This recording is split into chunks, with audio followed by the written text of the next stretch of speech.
is a fabulous fabric from the land of the Five Rivers.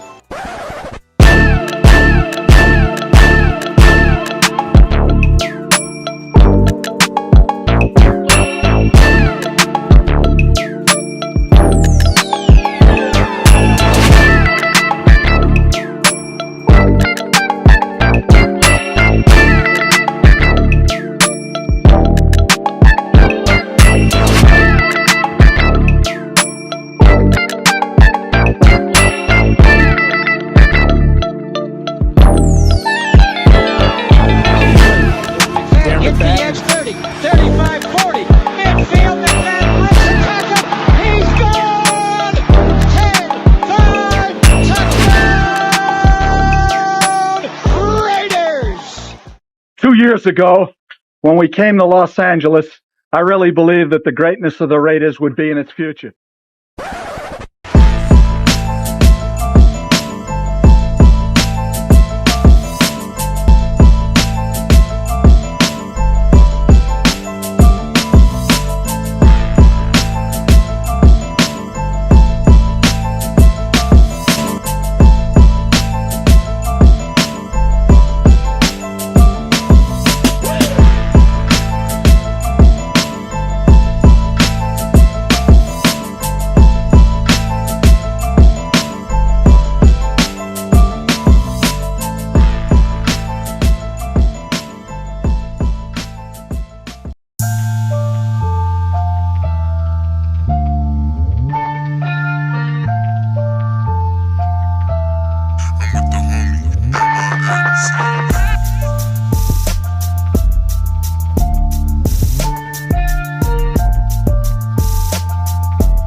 We back. You already know what time it is.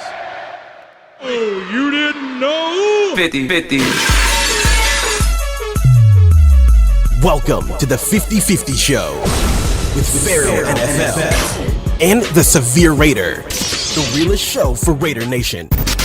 The perpetuation of the greatness of the Raiders to take a professional football team and give it a distinct characteristic that's different from all others. Make sure to clock in, like, comment, subscribe, and hit that notification bell.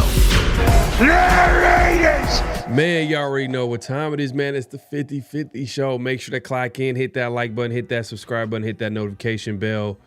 Man, another week, another show, another 50-50 Show, man. We here, we rocking, man. It's the off season. And there's a few things that we got to talk about. You know, recently, the recent, obviously, mini camp, along with, you know, the pressers that we recently had with, you know, I think it was Geno Smith, Chip Kelly, and a few assistant coaches too. It was, you know, a lot of the assistant coaches were able to talk recently as well. So that was kind of interesting. We'll get into that conversation. But before we get the show started, man, salute to the night crew pulling up, man. My guys, man, appreciate y'all coming through. Let's start with Carlos in the building. He says, salute to you guys, man. Raider Nation for life, man. I got to salute you, man. Appreciate you coming through. My guy, he says, I don't know if you guys watch Graphic AFC West, but Chiefs fan is total arrogance, BS. No, I didn't check that out, man. But yeah, man, Chiefs fans, man, you can't trust them. You can't trust them. Man. Facts. Can't you? Egalitarian in the until we knock them off, man. You know, we gotta handle business on the field. There's that, man. You got to beat them. You got to beat them, and by beating them, I mean like beat them on the football field in the regular season. But hey, winning the division. When is the last time the Raiders were able to do that? That's, man, was it over 20 years? 2002. Like that was the last time the Raiders have won the division. That's crazy. But yeah, man, we'll have a lot to talk about today, man. Salute to Eagletarian pulling up. My guy Raider Wade in the building, man. Appreciate you coming through. Anthony Estrada in the building says, "Yo, what's going on, boys?" He says, "Nation chat clocking in, man. There you go, man. Appreciate you clocking in. Chill Ray in the building, man. My guy, man. Appreciate you coming through." PNW Mark says, "Clock in and subscribe and hit that notification bell." Yeah, hey, man. Hey, he knows the drill, man. What's just up. Clock in, man. It's just that simple, man. We're going live on both our channels, so if you haven't already, make sure to head over to both channels and hit the like button as well as subscribe if you haven't subscribed, if you're new. And also, you know, for guys that, you know, they were like, we missed a live show. Just go ahead and hit that notification bell. It's gonna help. I'm telling you. Right. Marcus in the building, man. My guy, man. Yaya Hatamaki coming through, man. Appreciate you coming through. Man, we got everybody pulling up today, man. But Brandon, he just simply comes back or comes into the chat and goes, he says, the Raiders. I don't know if that's Al Davis or is that Chris Berman? I think that's Chris Berman. Is Chris Berman? Yeah. Well, Al Davis, the way he said the Raiders was different. It had like that, like East Coast. Exactly. That Brooklyn. That old school New York, yeah. Old school New York, yeah. The Raiders, like it was just, it was a way that he said it, man. Real mafia type sounding, like real mafioso, like. Man, that's another conversation for another day. But yeah, like, did Al Davis have mafia ties? You know, I don't know, man. It just, the Raiders are like the best. They have. If there was a team that have mafia ties, man, no disrespect to the mafia or anything like that, but I'm just saying, if there was a team, it would have to be the Raiders, and they're in Vegas too. You know what I mean? Shot Casino. Now, for sure. Now, yeah. Man, my guy Coach in the building, man, pulling up, man. What's good, man? Appreciate you coming through. Good, Coach. Severe was digging that Tommy's nickname is inside. What's going on, man? What's going on? Man, dude, he's got him Tommy Ami Eichenberg. Eichenberg. Kind of sad nickname is that. It's like, man, Coach is a fool, funny, man. Bro. Coach is hilarious. Man, but we appreciate everybody coming through. Can't wait to see Christian Bale as Al. Yeah, I want to see that. I don't Severe ain't. He can't. He's just like. Are you gonna watch it? You gotta watch it. I'm gonna watch it, man. I'm gonna watch it. But it just, yeah, man. I don't know, man. Like, I like Christian Bale as an actor, but you don't like the fit. It's a certain flavor, a certain like charisma you gotta have. That's why a lot of people didn't like. This is all totally off topic, but a lot of people. I'm a big Batman fan. That's my favorite character. And a lot of people didn't like Christian Bale as Batman because his Bruce Wayne was so like wooden and carved. It's like, you know, there's a certain like je ne sais quoi you got to capture when you playing Bruce Wayne, and like he didn't really capture it. They don't feel he did a good job with that. So even though his Batman in the suit was good, who's the best Bruce Wayne? I think, I mean, it depends on what you're talking. Like in the suit, like Bruce Wayne or in the suit as Batman, it was probably him. It's him or my guy that played, or Michael Keaton. I think those were the two top, like in the suit. I as Bruce Wayne, man, probably to be Trill, man. What's my guy's name? Ben Affleck as Bruce Wayne. I think Ben Affleck did probably the best job as Bruce Wayne. But his Batman wasn't like, his Batman left much to be desired. Well, and those movies, it wasn't that bad. It was just a movie, but the movies wasn't great too. So that's like, okay. I don't know. I think his Batman wasn't bad. I don't think his Batman was bad. I just think that the movies was bad. Yeah. Yeah, like I know a lot of people hated it. They rushed. You know what it felt like? It felt like it was rushed. Yeah. A lot of because they're trying to compete with Marvel, and they're making a whole bunch of money. But Marvel, they took their time. Like the way they kind of how they connected the dots with this movie and that movie, and then eventually they had a they teamed up and stuff like that. Like it felt like we seen one Superman movie, and then we seen a whole Justice League movie right after that Superman movie. It was just like, what the hell? Like, yeah. What's going like I said, on? like a lot of people hated Affleck, but like I said, I didn't hate it. Like I thought he did a good job, but I wouldn't. Like I said, in the suit, Christian Bale killed it, and Michael Keaton killed it. That's like Michael Keaton is kind of nostalgic too, though. That's like the first real one I saw. Like, that wasn't like Adam West. Like, it was the first time I seen like an actual, in a long time. So that's like nostalgic. Oh, boy, did a good job too, man. I can't even lie, man. Pattinson did. You said, hold on, you said Adam West? You talking about like the old school?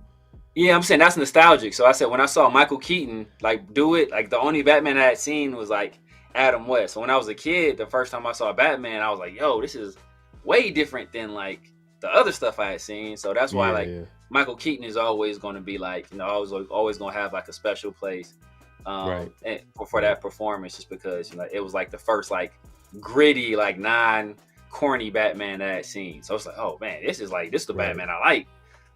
So that's always going to be like, I'm always going to judge that one with a little bit of bias. But Pattinson, I didn't think, like, when I heard he was casted, I was mad, bro. But he knocked it out of the park too. I think he did. What happened with him though? Like he took the he did, obviously he did like the those corny movies that like, oh yeah, like the vampire stuff, the Twilight. There you go. So what happened was he once after that was completed, he kind of went like underground and like went the indie route, and then he kind of developed his like acting skills, and then the rest is history. I mean, I thought he did a good job as Batman, but I think he did a good job. Yeah, to bring it back to the Raiders, who would you want as Al Davis? If it wasn't Christian Bale, I know you're not a big fan. Like, who would play a good Al Davis? I don't know, man.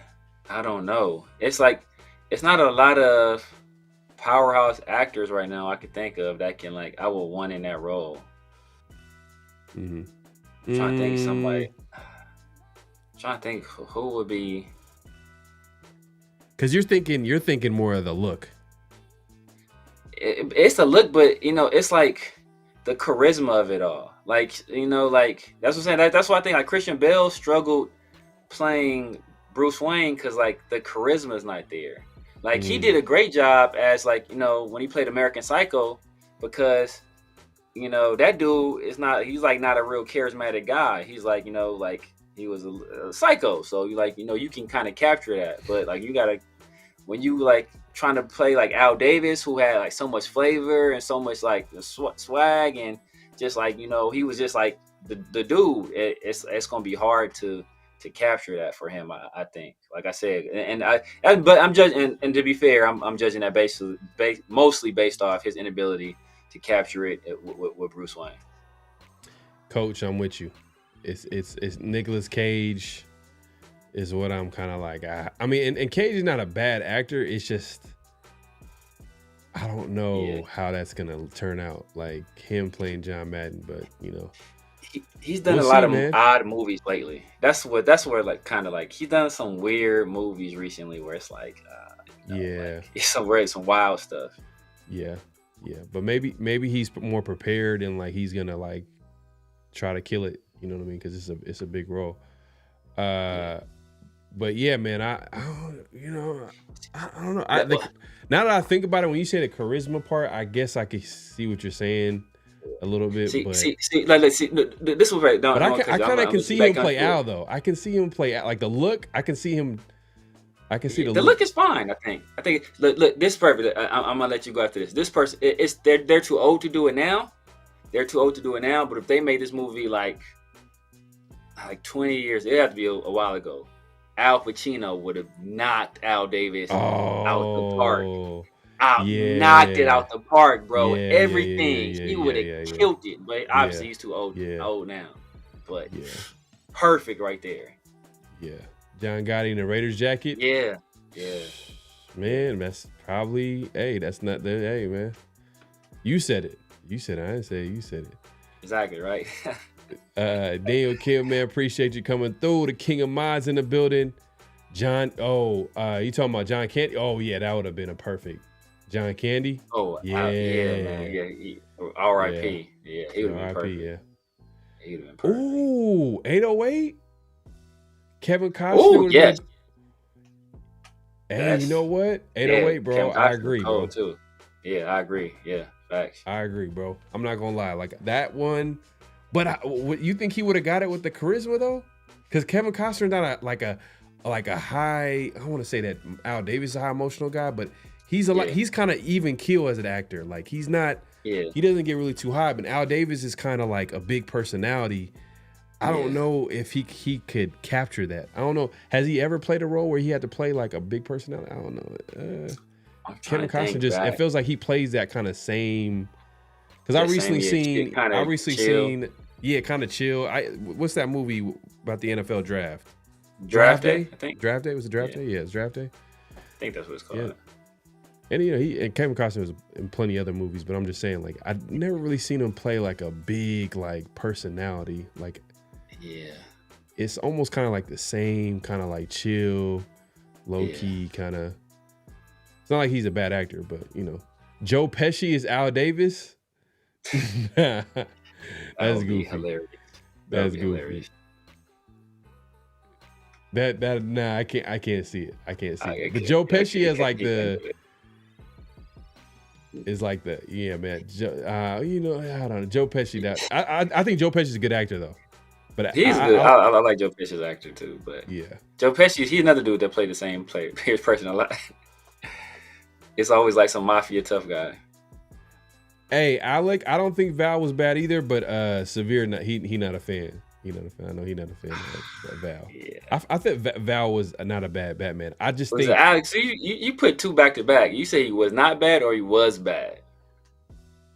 You put he was bad as Batman. Okay, I think he made that comment for Severe, and he made this comment for me, bro. Exactly right, man. Nah, man. I don't like. Should have been in Draft Day. Oh boy, it was terrible. Shout out to East Coast, man. Appreciate you coming through. Shout out to East Coast, man. Shout out to that interview you guys did, man. That was a dope interview, man. Check that out, man. On East Coast. Hey, man. East Coast been killing the interview game. Yeah, man. He's interviewing everybody, man, including myself, man. So definitely check out that interview recently that we just had on Sunday. Definitely check it out. But my guy, East Coast in the building. We got to get him on soon, too, as well, man. We got to get him on. Yeah, facts. Training camp. After like training camp time. You said he was awful? He was awful? Yeah. I didn't like him as bad. But those movies were horrible. Those movies were just horrible. That movie, the one with George Clooney, was bad. It was just... No, the George Clooney, that was the worst. And it was weird, too. Yeah. It was, like, weird. Like, the way they... I don't know. But that's a whole different conversation. But nah, I thought... I didn't think it was that bad. I thought, we're see this is what happened last time. We get into the movie talk, man. We're gonna have a movie. Exactly. We should have like a movie. You still ain't watched what you call it yet, have you? Nah, you ain't watched it again. I haven't seen it. But guess what? You went back and watched Draft Day. We ain't watched. Nah, I seen Draft Day before the draft. Hey, it wasn't a bad movie though. Draft Day was not a bad movie. I thought it was cool. Yeah, it was alright. It was alright. What it was, Yeah. What I thought it was like just a lot of it was like movie magic, but like exactly.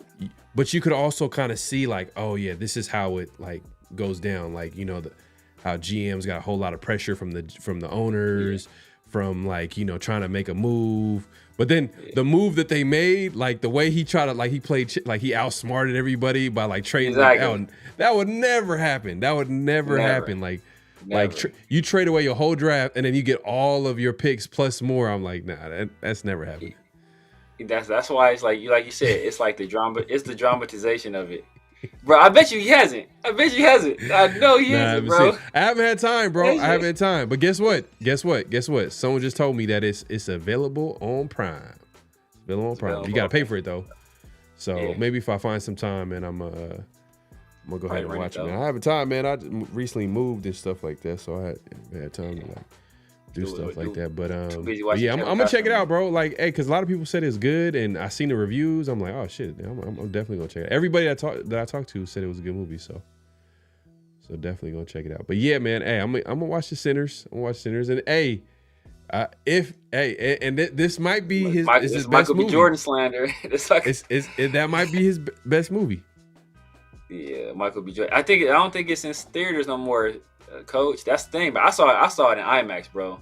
That was. Oh damn! It's that type of movie, like where you got to watch it in the movie theaters. It was clean because that's how it was shot, so it was perfect. Yeah, especially like with other people there too. It was dope. Okay. Especially like the music scenes. It was dope in theaters, bro.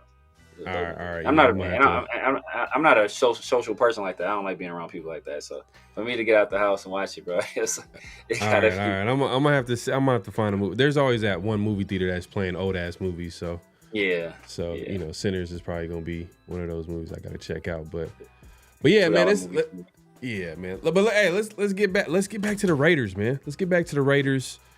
Recently, like I said, they had a mini camps where they had veterans come in and they've been competing, and we kind of seen a short glimpse of who's starting and who's competing. And then obviously the pressures with Chip Kelly, Geno, and all these assistant coaches.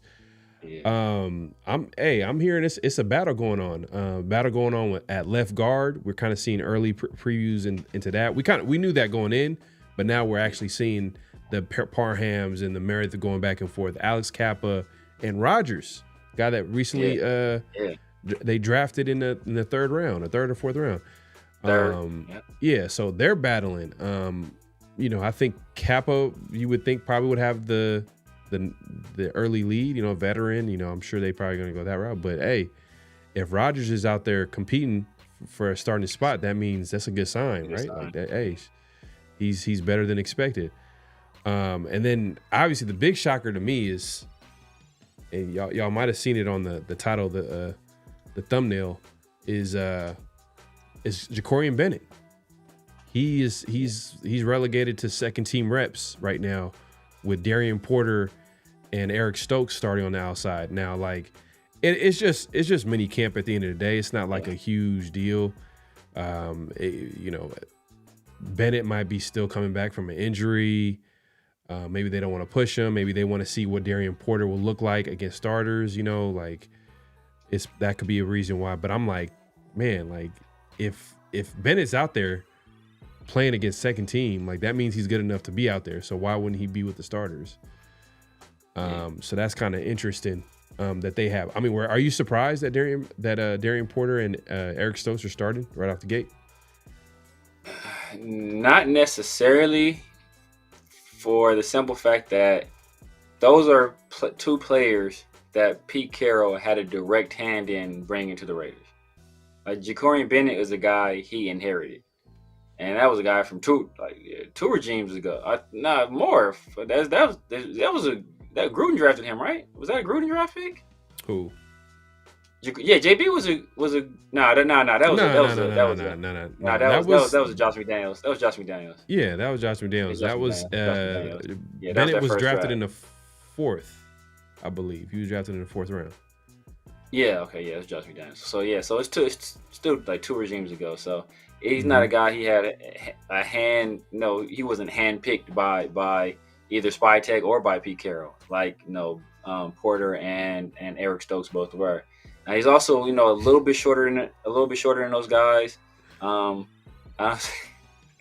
little bit shorter than those guys, and I don't know how long his arms are, but both of those guys have pretty long arms. So it's just his overall build is not the same, or doesn't fall exactly in line with outside corners that Pete Carroll has favored in the past. He does hew similarly to Devin Witherspoon, who Pete Carroll did select in his time in Seattle, but the role that he was playing there is not exactly the role we anticipated out of Jakorian on this team. And I think we'll get into a little bit of that more later. Was Pete was Pete the one that started he was one of the guys or coaches that started that trend of starting like corners at 6 feet and over? I don't know if he started because I felt it, like he made it there was a popular, time though. where 5'11", and we talked about this before off camera, but like there was a time I felt like where 5'11" at corner was good, was a good height. Oh yeah, you were on tall. the That's a outside. good prototypical size at 5'11" back in the day. Now that's considered undersized, somewhat undersized. Like Depending on the scheme. I think if you're 5'11", I think it's still for most people still consider that like a good but size. but now like no, before it was a good size, but now it's like now it's like oh, depending on the scheme, you know what I mean? Like it's just like, exactly. Yeah, or now it's like, oh, you know that he's hit, you know, it's not seen as a liability. Before it's like, oh man, it's a big corner. 5'11", you're 6 foot, it's a big corner. Now it's like, okay, Right. you know, not a liability. Yeah, and that's the thing too. And you start thinking about it, like, did he start that wave of like, you know, getting corners at like 6 feet? Because after that, I felt like just a lot of teams now, like that's what they favor. They favor going after like bigger corners now. I don't know if he started it per se, but I just feel like it was like because he for like sure, every corner he for that sure he had, popularized it. Yeah, he Yeah. popularized it for sure because they won. So, you know. So, man, we appreciate everybody coming through. Make sure to clock in, hit that like button, hit that subscribe button, hit that notification bell. But yeah, now I was just thinking about it. I'm like, man, like Pete Carroll, man, like he from the physical standpoint of what he wants in a player, especially at corner, like he's very specific. Like, and if Jakorian, I'm not gonna lie, Jakorian should be starting. Like, I don't understand, like just because he's well, I don't think it's just because he's not 6 foot, but I think, and he can't play in the inside too. So it's kind of like, damn, that's one of those situations, like you have to play him on the outside. It's a tough situation. It's early though, you know, it's early. They probably want to see like what Darian Porter looks like on the outside. Eric Stokes is a guy that they signed in the offseason who was a former first round pick. His issue is like staying healthy on the football field. I think he ran a 4.2 coming out too as well. So he has a lot of physical attributes that you would want out there. But I don't know, man. I thought Jakorian last year, he took a big step like in his second year before he got hurt. Like, and that's the thing too. He's gotten hurt back-to-back years. Injuries has kind of been an issue, but at the same time, like he took that big step and he looks like he could develop. And like we were kind of like asking ourselves, like, hey, can he develop into a number one corner? Because we've seen that big improvement, and this is going into his third year, so we'll see. Hopefully, the Raiders look at it from a perspective, put the best players on a football field, and not be a situation where like, well, he doesn't fit the scheme, so we're gonna go and give this guy an edge because he's bigger. You know what I mean? Like that was stupid. Yeah, I mean, you know, I kind of alluded to it before, but one thing you saw Pete do with Devin Witherspoon in his time in Seattle was that he played him on the inside at slot or a nickel corner, and he played him on the outside. He kind of split reps between those two areas. Is that something that Jakorian may be in his future? I don't know, but I think that's something they'll consider. If it's a situation where, let's say Stokes, Porter, and Jakorian, they're all like similar. They're all performing at similar levels, right? They're all performing pretty well. Sometimes it's a situation where, like, if you want to get your best guys on the field, I think of those guys, the person that most likely or most closely fits what you need at nickel is Jakorian. My guy Up in Smoke, man, with the super chat, man. Appreciate you coming through and supporting the show. He says we should sign iShowSpeed to play nickel. Is that the content creator? The big, I think like, the YouTuber. Yeah, the YouTuber. YouTuber? Yeah. YouTuber. At this point, man, we need all the help we need as far as nickel corner. Yeah. I mean, we could talk about outside corner. At least we feel like at outside there's some potential.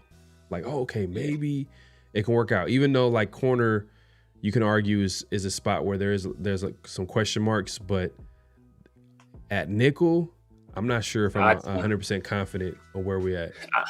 Now I'm signing. What's my guy's name? Dang, I was just watching some of his stuff the other day too. Destroying. I'm signing Destroying before I'm signing iShowSpeed. At least Destroying is actually doing football stuff. Like on a regular basis. Right. Yeah. Hey man. Hey, look. Hey, if he could play, if he tries out and he's playing well out there, man, I'm not gonna be mad at it. But I highly doubt it, man. What the hell? Like he's. I think up in smoke, man. You just you're basically pointing the obvious that we need help at corner, basically, man. But yeah. Appreciate the super chat. Appreciate you supporting the show.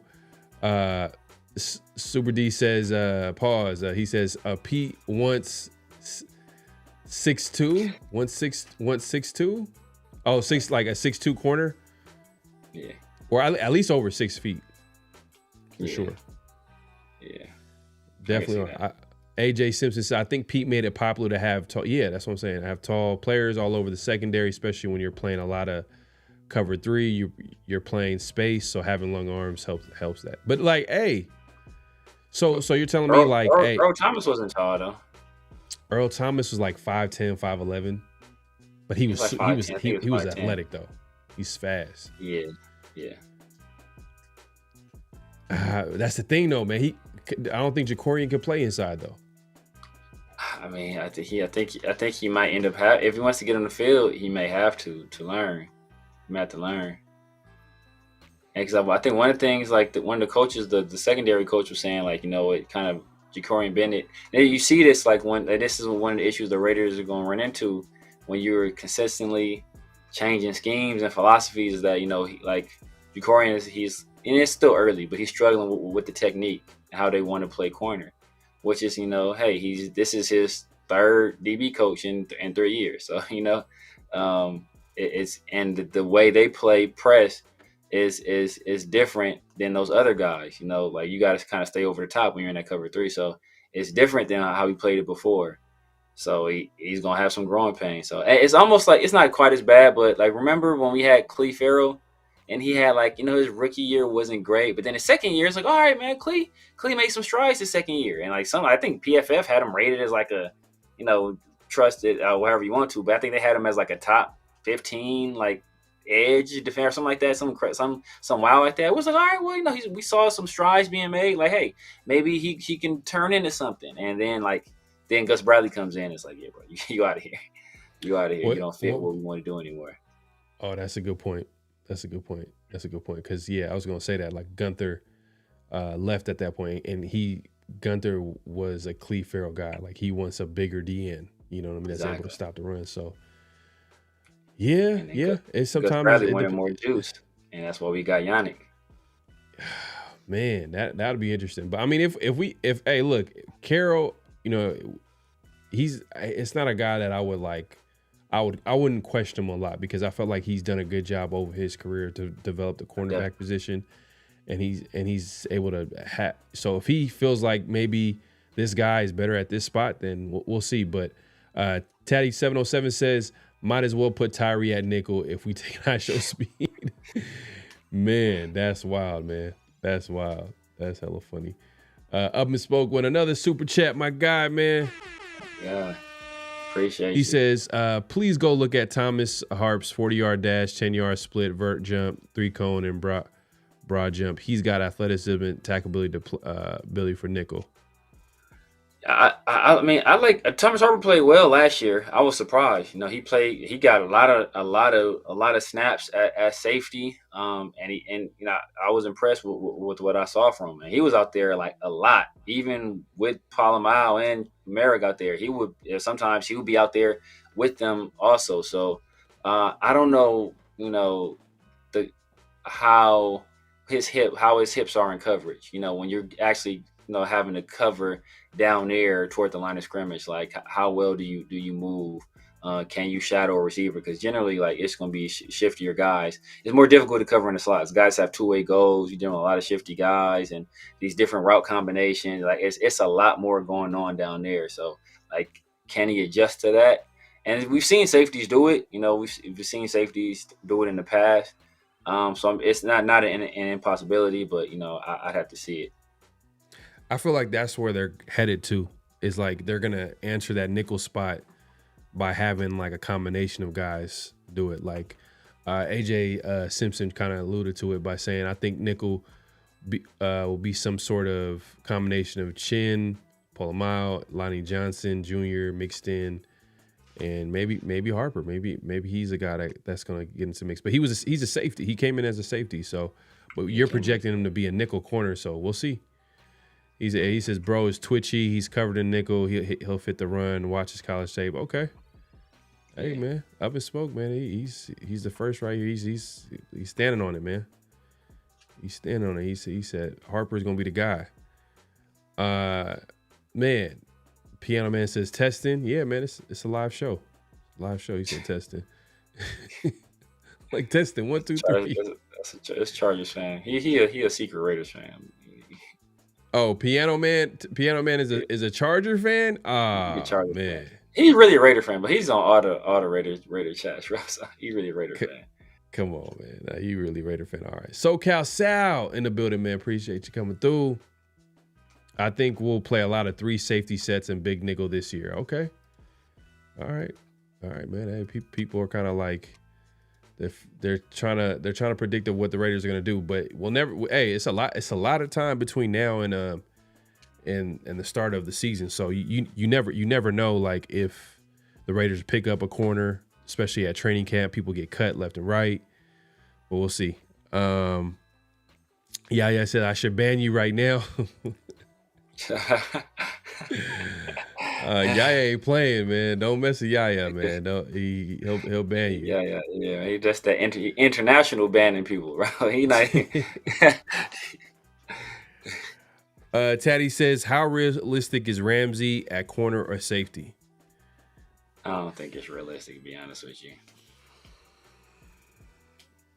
You know, it's a nice part. We always get sucked into these kind of like conversations with the Raiders about them acquiring some big name people, and the Raiders do have the money, but I don't know.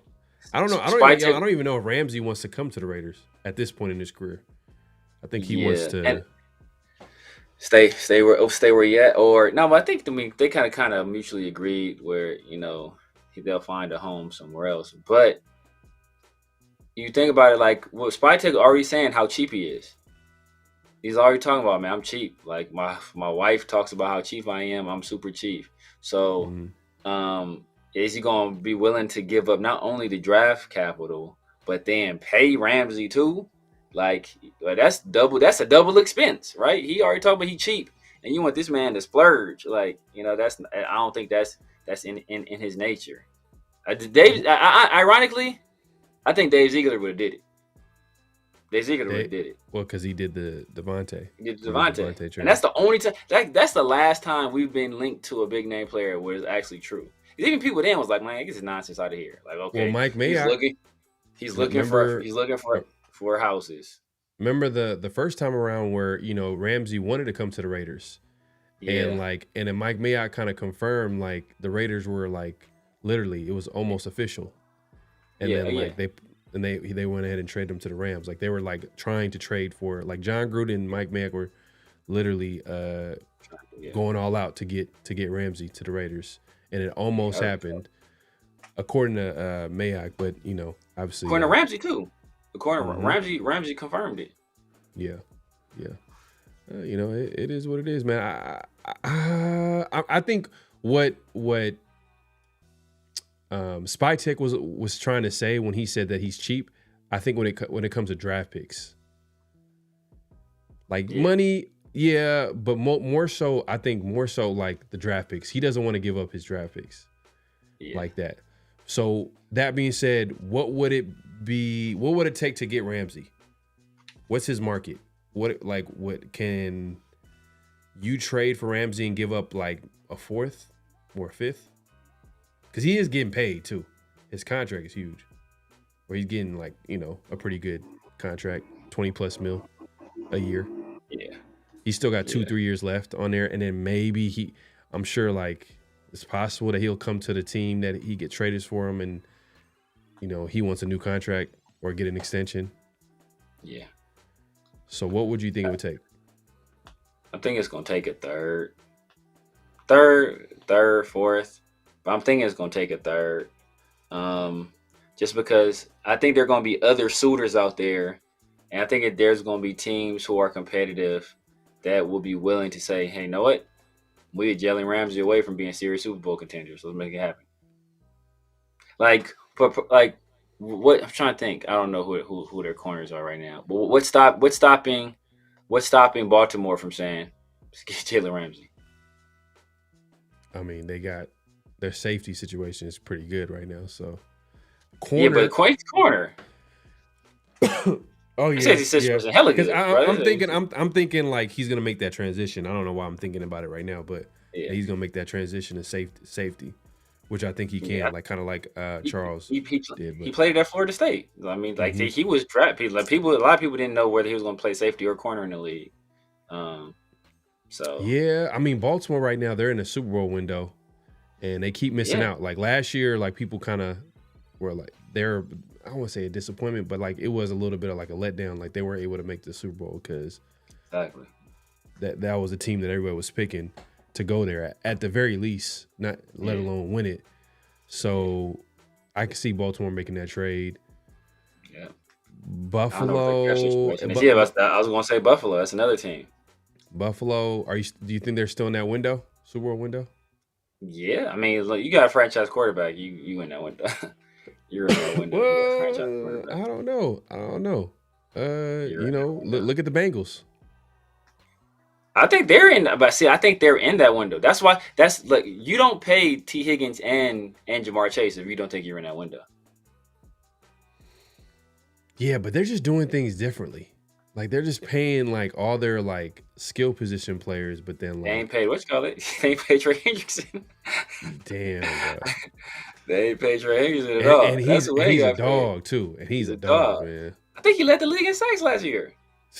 But he's also getting older though. That's what I'm saying. Like they may be saying, like, you know what? Hey, you don't fit our timeline.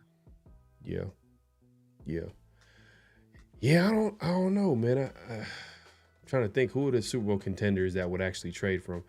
I mean, and the reason why I'm not including the Raiders is because I feel like the Raiders are like a little bit a ways from that from actually contending to actually even make the playoffs. Yeah. But also you got to think about it this way too. For the Raiders to even consider, for me, I would say if they're willing to give up a fourth or fifth, then I'm thinking about it. I'll do it. If you do a fourth year, you almost have to do it. It'd be malpractice to not do it, bro. You got because he's going to be your number one corner. He's going to be the number one corner. He solidifies that whole room because you got him, and then everybody kind of drops down the spot, and it makes it that much better. And then you combine that with hopefully a good pass rush. Exactly. Yeah, you can see where they're going with that, but I don't know. I don't know if Ramsey wants to come to the Raiders, and I'm sure that's gonna like. You think that's gonna affect the deal too? That he's gonna want to go to a team that he wants to play for. That's going to play a part in it, but he don't have no trade clause, so he doesn't have complete control to say no to a destination. But anytime like no team wants to trade for a player that doesn't want to be there. That's how you get Hassan Reddick, right? So so you don't want to trade for a player that unless you hey, you know what, we know for sure this guy will report. If you're just kind of it's just like swinging blindly, then that can bite you in the butt. My guy Smoke, man, he in the building, man. Appreciate you coming through. So what's up with my guys? Salute to both of you guys. My bad, haven't been around. That's all good, man. It's the off season. We understand this. Your boy's been on a L Tiger Woods run. Okay. Yeah, man. Hey, man, I'm not gonna lie, man. Golfing is hard, man. It's difficult. It's harder than man. I didn't know how hard it was until I had to hit a golf ball. I'm like, oh snap! You start noticing your whole form, and man, I was struggling. I was like, I'm not gonna lie, I was struggling, but I'm gonna get there. there. I just gotta keep doing it, man. But that Smoke, man, he's doing his thing, man. Because I think I seen this is a while back though. I seen you kind of you won a tournament, I think. So he's pretty good, bro. Yeah, he had the fam out there too. I saw the little. He getting a little one started early, man. Get a little one started early. Yep, there you go, man. That's how you do it, man. Appreciate you coming through. Raiders are an unserious organization. They need a legit quarterback.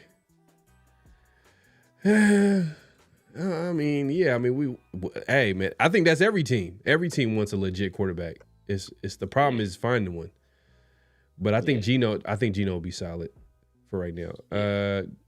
Golden Tate, Piano Man says Golden Tate talked about Jalen Ramsey and getting in a fight. Percy Harvin a day before the Super Bowl, and it's on busting with the boys. Oh, I gotta check it out. Golden Tate talked about Jalen Ramsey, because Ramsey has had some funny moments, you know. He had some funny moments. I know Severe always laughs at the story when him and Steve Smith were beefing back in the day. Yo. But that was a rookie's Jalen Ramsey, and like he just made him look like he made him. I don't think he look bad, but it was just like damn, like the interview made him look bad. the way he reacted, it was very like it was just very man, not YouTube friendly. Yeah.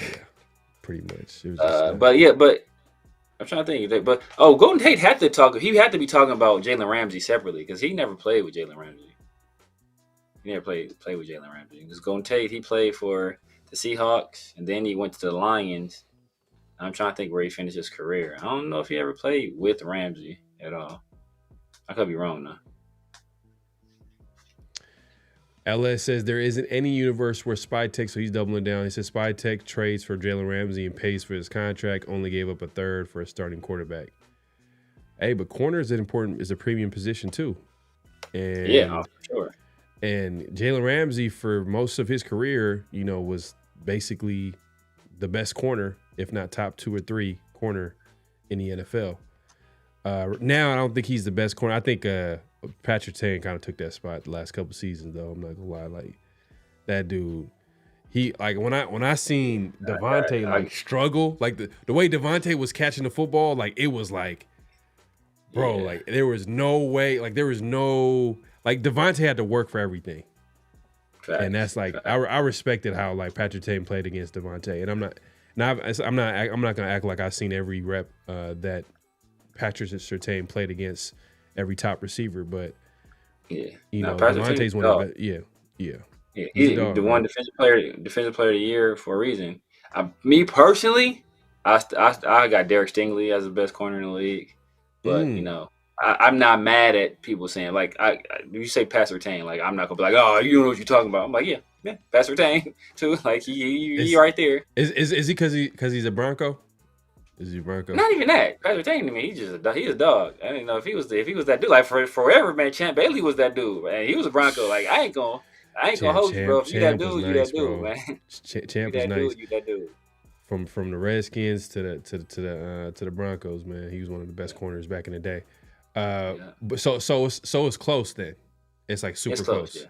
What happened to Sauce Gardner? I feel like a lot of people kind of falling off on Sauce right now. He kind of fell off this past year. Like it was crazy. Like him and Tariq Woolen both came out the gate like you know, full speed, and they both kind of dipped, took a dip back this year. So you know, hopefully they pick it back up. People was like, hey man, that's the future of the position, man. These tall guys, you know, like leather guys that can run like this, and then both of them kind of took a step back. So yeah, man. Well, you know, there were pressures done by like a lot of the you know, Chip Kelly was able to talk to the media, Geno was able to talk to the media, and a few other guys, as well as a lot of the assistant coaches. I mean, was there anything that like stood out to you that you were able to get from those pressers? I mean, the main thing that stood out is just that, you know, everybody is singing the praises of Geno Smith. Just the guy who he is, what he brings to the organization, how he goes about his work. And then even more importantly, just like his ability on the field, from his arm to how athletic he is, to, you know, like the zip he has on his passes. Everybody's like, yo, like I didn't know he was like this. Like we know he's a good quarterback. Obviously, we've seen the past few years he played in Seattle, but actually like being there on the field and witnessing it like up close, it's like it's different. It's different. So I think that's a big release. I mean, there was some apprehension about us trading for him, especially a 3rd round pick, giving up and then paying that salary. But like Chip Kelly, obviously Pete Carroll loves to do like his adopted son or something like that. And Chip Kelly was singing the praises too, just saying how every night, Geno is hitting. They're having a conversation about how that practice went, or what can we do next practice to improve. Like it's every time they have a practice, man. So that's the kind of stuff you'd like to see. Dixon, man, you're hilarious. Yeah, man. Like, hey. I thought about this just right now. This would have been a good what's real, what's not, but let's talk about it. Is Chip Kelly going to be the next head coach for the Raiders? I personally don't think so. But I don't think he wants to be a head coach.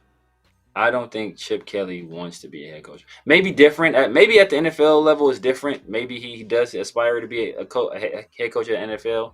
But he had a head coaching job in college. Generally, college coaches have more power, more say over the direction of a program. They get to turn over their roster every so often. And Chip Kelly didn't enjoy the recruiting part of it, and he likes to just coach. That's what he wants to do. And when you're a head coach, you're somewhat removed from that, because you kind of got to oversee the offense and the defense. And we see how sometimes guys, especially if you're a head coach and you're the play caller, if you don't have a very strong defensive coordinator, then that side of the ball can slip. We kind of saw with Antonio Pierce. He didn't have a very strong offensive coordinator, and that side of the ball slipped. So I don't know if Chip Kelly wants that role anymore. I think he's perfectly happy being like a Dick LeBeau type guy, where he's just, hey, I'm a defensive. I'm an for him, it'll be offense. I'm an offensive coordinator. I'm going to get paid handsomely as an offensive coordinator, and I'm cool with this role. And it sounded like that when he took the job, and he just wants to coach football, but just think how it's going to line up. Obviously we know that Pete Carroll is not going to be here. He's not going to be coaching the Raiders forever, right? We all know he's an all-time coach.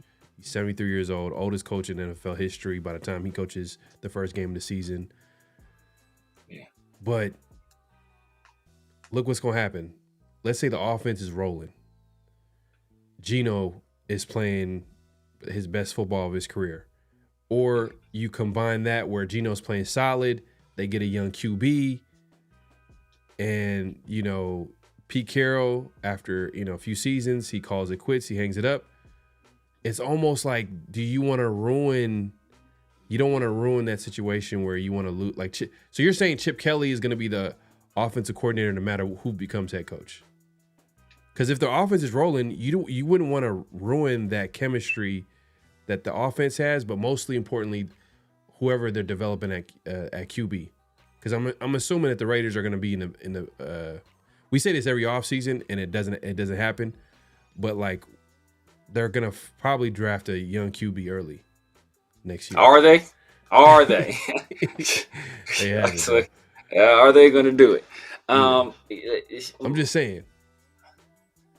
So, I think, and I don't want to be conspiratorial here and try to sometimes it's Occam razors, right? It's usually the simplest explanation is the correct one, where it's it's a straight line between point A and point B. And you look at how things transpired with Patrick Graham, where Raiders offered him an extension. At that point, he was kind of uncertain of where things would be with Antonio Pierce. He turned that extension down. Then he's obviously trying to get a head coaching position elsewhere. Some people say he was really close in that Jaguar situation. Some people say it was kind of, hey, you know what, always Liam Coleman if he wanted the job, and that Patrick Graham was only going to get it if Liam Cohen had turned it down. That was the only scenario. So, but either way, he was, not too far away from being a head coach in the NFL. He doesn't get that position. There are other defensive coordinator positions open around the league, yet and still he returns to the Raiders as a defensive coordinator. I mean, could it be a situation where they're like, look, Pete is kind of the placeholder, defensive head coach. Patrick Graham, you're a defensive head, you're a defensive-minded coach, obviously. Situation where, hey, you know what? Patrick Graham slides into that head coaching role. Robbie Leonard slides into that defensive coordinator role. Pete Carroll stays on as offensive coordinator. And that way you have an inexperienced head coach with an offensive coordinator that has experience as a head coach. Whether, hey, how good that experience went, not the best, but you still got, Phil Bennett is on the staff as well. So you have another guy with head coaching experience there also. Plus, he would have spent these past 3 years or however long it's going to be, learning from Pete Carroll, a guy who was, who got Dan Quinn, who turned into a head coach, and Dave Canales was on his staff, turned to a head coach. I think Robert Saleh was on his staff briefly. He eventually became a head coach too. So. I think that's the logical move right there. But would I be surprised if it was Chip? Not necessarily, but I just don't know if Chip wants that. I wouldn't be mad at that, especially I don't think Raider Nation would be complaining, especially if the defense is rolling. You have a great defense under Patrick Graham, and obviously Pete Carroll being the head coach, and then you give it to Patrick Graham. You let him become the head coach, and then you have Chip at OC, because there is like a question mark for Chip. Like at least with Patrick Graham, you there's a little bit like of more of a potential, like, hey, Patrick Graham could be a head coach. But with Chip, we kind of seen that the first time around, and it was like, I don't know. And the movie didn't end well. Right. But yeah, Chip is getting paid though. Kevin Lurker says, isn't Chip getting like $6 million? He's I think the highest paid offensive coordinator in the league. Yeah. So it's like he's already getting the head coach money. So it's like, bro, why do I want to take on more responsibility? Yeah. Dixon says it's probably Patrick Graham. Everybody's saying Patrick. Hey, you know what? I ain't mad at it. I like that. As long as we can continue to keep the same system, you know what I mean? And because I feel like the successful teams in the NFL, like the best teams, they got a level of consistency about them, whether it's at head coach, quarterback, and obviously the systems that they have in place, whether it's offense or defense. And I think that's why like a lot of like teams tend to go for like offensive minded coaches, because they want to keep the same system, offensive system. Exactly. So we'll see. I just had a random question. This is so random, but Deshaun Jackson is head coach of Delaware State. Is that true? Is it Delaware State? I think he is head coach, but I don't know. I don't remember what college. Yeah, it might be Delaware State. But Eddie George is a head coach. Eddie George is a head coach somewhere too. But Eddie George has I don't know. See. You can see because he's a seasoned vet, and there's like a level of maturity. Like I don't see that level of maturity from Deshaun Jackson to be the head coach, bro. Like it seemed like, that's so. Was that random? Like what the hell? Like when did that happen? Yeah, it random, but it's one of those situations where sometimes these schools are just looking for like money and like attention, and you have like, hey, you know what, a high profile former NFL player as your head coach, that brings eyeballs. Sometimes, hey, if it's a good product on the field, people are going to come watch the good product. Sometimes, hey, if you're driving down the road and you see a car crash, you're going to turn your head and look at it. Yeah, man, I thought that was so random. The only reason I brought it up is because he made some comments about, because, we all know that him and, like, LaShawn McCoy do not like Chip Kelly, like, for whatever reason, even though they had their best years of their career under Chip Kelly. Chip, I think, and Chip was probably part of the reason for them to get traded away from the Eagles. Like definitely. They talk about it too. Like he broke up that team and we were super talented and LaShawn obviously goes to the Bills, I think, at the time, and then Deshaun signed with the Redskins, now known as the Commanders at the time. Was one or the other. I forgot which team that he went after. But anyways, he was criticizing Chip. He's all like, why would you change? And we'll get to it. We'll talk about that. But like, he was criticizing Chip because of this changing Ashton Genty stance, running back stance. You said who was? Deshaun Jackson. Oh, and yeah, then the quote was like, Delaware State head coach Deshaun Jackson. I was like, what? I had to read it again. I'm like, Delaware State head coach Deshaun Jackson. Yeah. Is this the same Deshaun Jackson? Like, this can't be the same Deshaun Jackson. Famed NFL running back. Oh, wait a minute. No, he didn't play running back, did he? Oh, never mind. I'm just saying, man. Am I the only one, man? Hey, everybody in the chat, man. A night crew in the building, man. I heard him get hired. I don't remember where it was at though. Yeah, I heard him get hired as a head coach, and I was like, what? But I don't remember what school. East Coast says, yeah, it's the Delaware State Hornets. Wow. But I don't, man. It's just super random, man. Yeah, bro. Yeah, it's super random, but it is what it is. Eddie George at Tennessee. I can see Eddie George. I can see Eddie George is at Tennessee State. I mean, Eddie George is doing, from what I recall, he's doing like a hell of a job there. He's getting like some looks for like D1. Like he's doing a hell of a job. Yeah. Deshaun Jackson, I don't think he's coached the game yet, but I can imagine how that's gonna go. Salute, man. Salute to the fan, man. Appreciate you coming through, man. Deshaun Jackson as a Raider was low-key getting busy. I don't know what you're talking about, man. I don't know about that. I mean, maybe you know about something else, but I don't look. What he does in his personal life is his business. But as a player, I wouldn't describe it that way. Nah. I think to be honest with you, every time I think of Deshaun Jackson as a Raider, I just remember him catching the D ball and him fumbling after. I was like, what? That was basically his time with the Raiders. He caught it, and he fumbled. But it was like we picked him up in the middle of the season. We picked him in the middle of the season.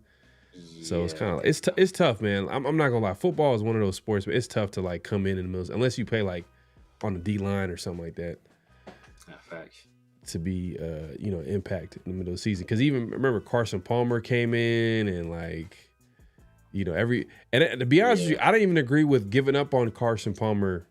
Like they literally traded him away. Like I don't either. But that's a whole different conversation. They brought in a new head coach, so it was one of the situations where they would have kept. See, they should have just kept Hugh. They would have kept Hugh, kept Carson, running back another year.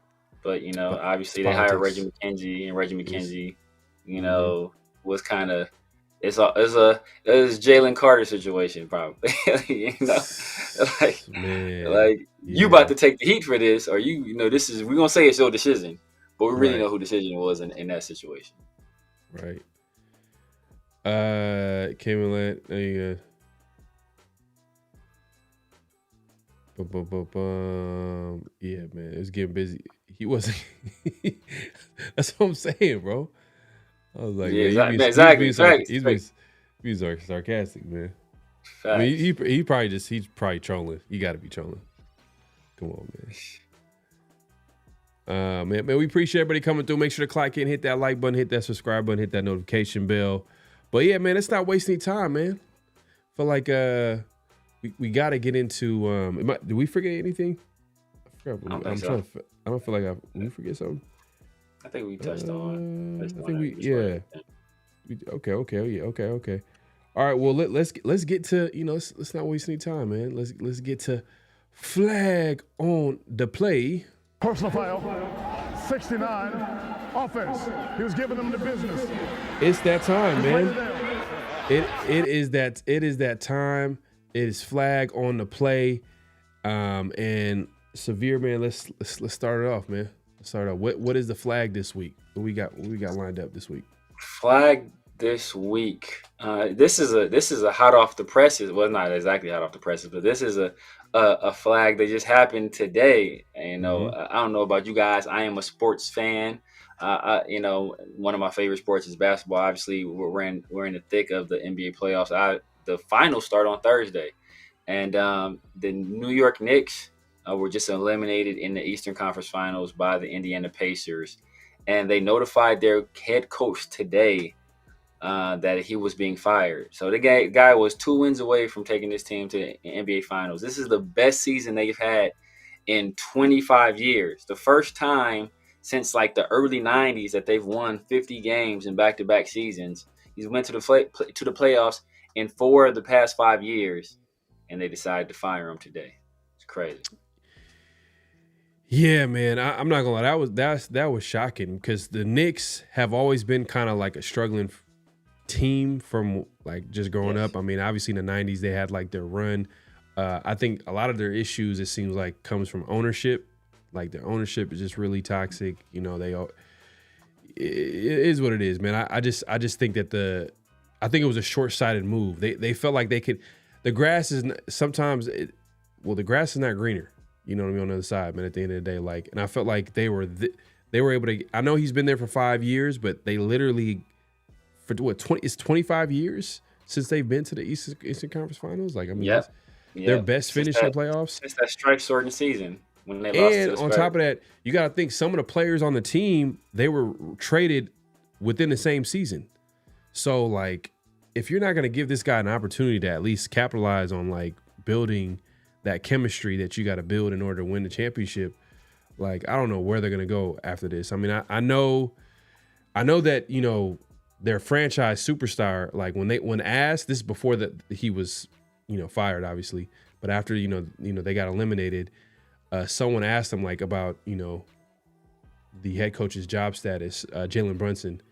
And he was like, kind of like, are you serious? Like, what kind of question is that? Why are you even asking that? Like, of course, man, like but I'm sure that he's surprised, man. And it's crazy that they made that move, especially when your franchise superstar did not, I'm assuming didn't agree with it. But do you think that this is definitely a flag on the play, but do you think there is some type of drama between management and the head coach, or is it more rubbing? Because it feels like if your franchise player is a big fan of the head coach, then for the most part, like, I think he's good with the players. Yeah, I mean, I don't know. It's just not adding up. I know there was some friction between him and their other franchise player, you know, Karl Anthony Towns, people call him Cat. I know there was some friction between those guys. A lot of it had to do with because Cat don't be playing no defense, and Tibbs is like a defensive-minded head coach. So I think there was some friction there, but you know, like the thing about you know, the Knicks, obviously their best player is Jalen Brunson. Tibbs has known Jalen Brunson since Jalen Brunson's dad was on the Knicks, like in the early 90s, right? Since he was on. Coach? Yeah, no. Now he's an assistant coach for the team. But his he worked, or maybe he worked on because Tibbs was an assistant under Jeff Van Gundy. Mm-hmm. So he's been knowing Jalen Brunson since he was like, you know, a boy, like a kid, and his dad will bring him around. So you know, like he's watched this dude grow up. So they've had that relationship for a while now. So, you know, and I want to say Tibbs was the head coach when they decided, you know, to pay Jalen Brunson and to bring him over from Dallas Mavericks, right? Like undersized, you know, ball handling guard. Like you usually don't pay those guys that type of money, especially without having like a track record of success. And he had only ever been to that point a number 2 to Luka, to a team that wasn't really like, you know, winning a lot of playoff series. So, so I mean, I don't know. It's just weird, you know. And it'd be like, you know, like the Knicks and they've been bad for a while. It'd be like us like going to the playoffs and like, you know, like 3 straight years, and we like, but we don't like go to the Super Bowl. So like, you know what, we gotta let you go. Like what? Like this is the first time in forever we've been like good and competitive consistently, and you want to like reset it because you haven't thought we reached our ceiling. Like, bro, like we could go right back to the floor. And no one had the Knicks going to the Eastern Conference Finals. Yeah, no. I mean, no one had Pacers going to the finals, but that's a whole different conversation. But look, I'm just saying, like, no one had the Knicks going that far. And on top of that, like, you know, like Dixon said in the chat, and I brought up earlier, is like they literally traded for like Cat before the season. Like, so look, just like in any sport, man, chemistry is big. You know what I mean? Any team sports, chemistry is big. So it takes a while for that to build up. You know, maybe you could, like, for example, like back in the day, you know, when the Lakers traded for Gasol in the same season, like they didn't win it. They end up going far in the playoffs, but at the end of the day, like it took one season. There's only been like a few examples. The Heat team, they didn't do nothing their first year. I mean, they went far in the playoffs, but obviously they didn't win it. It took like a second year for them to like actually, make it to the finals and win it. But their expectations were a lot higher. LeBron James, D Wade, they put that on themselves. Like not 1, not 2, not 3. Like so. Exactly. But that's a whole different conversation, though. The only team I can think of that was like a collective of superstars that did it the first year, I think that Kevin Garnett. I think that Kevin Garnett, Ray Allen. Yeah, exactly. I think the Kevin Garnett, Ray Allen, Paul Pierce team. I think they did it year 1.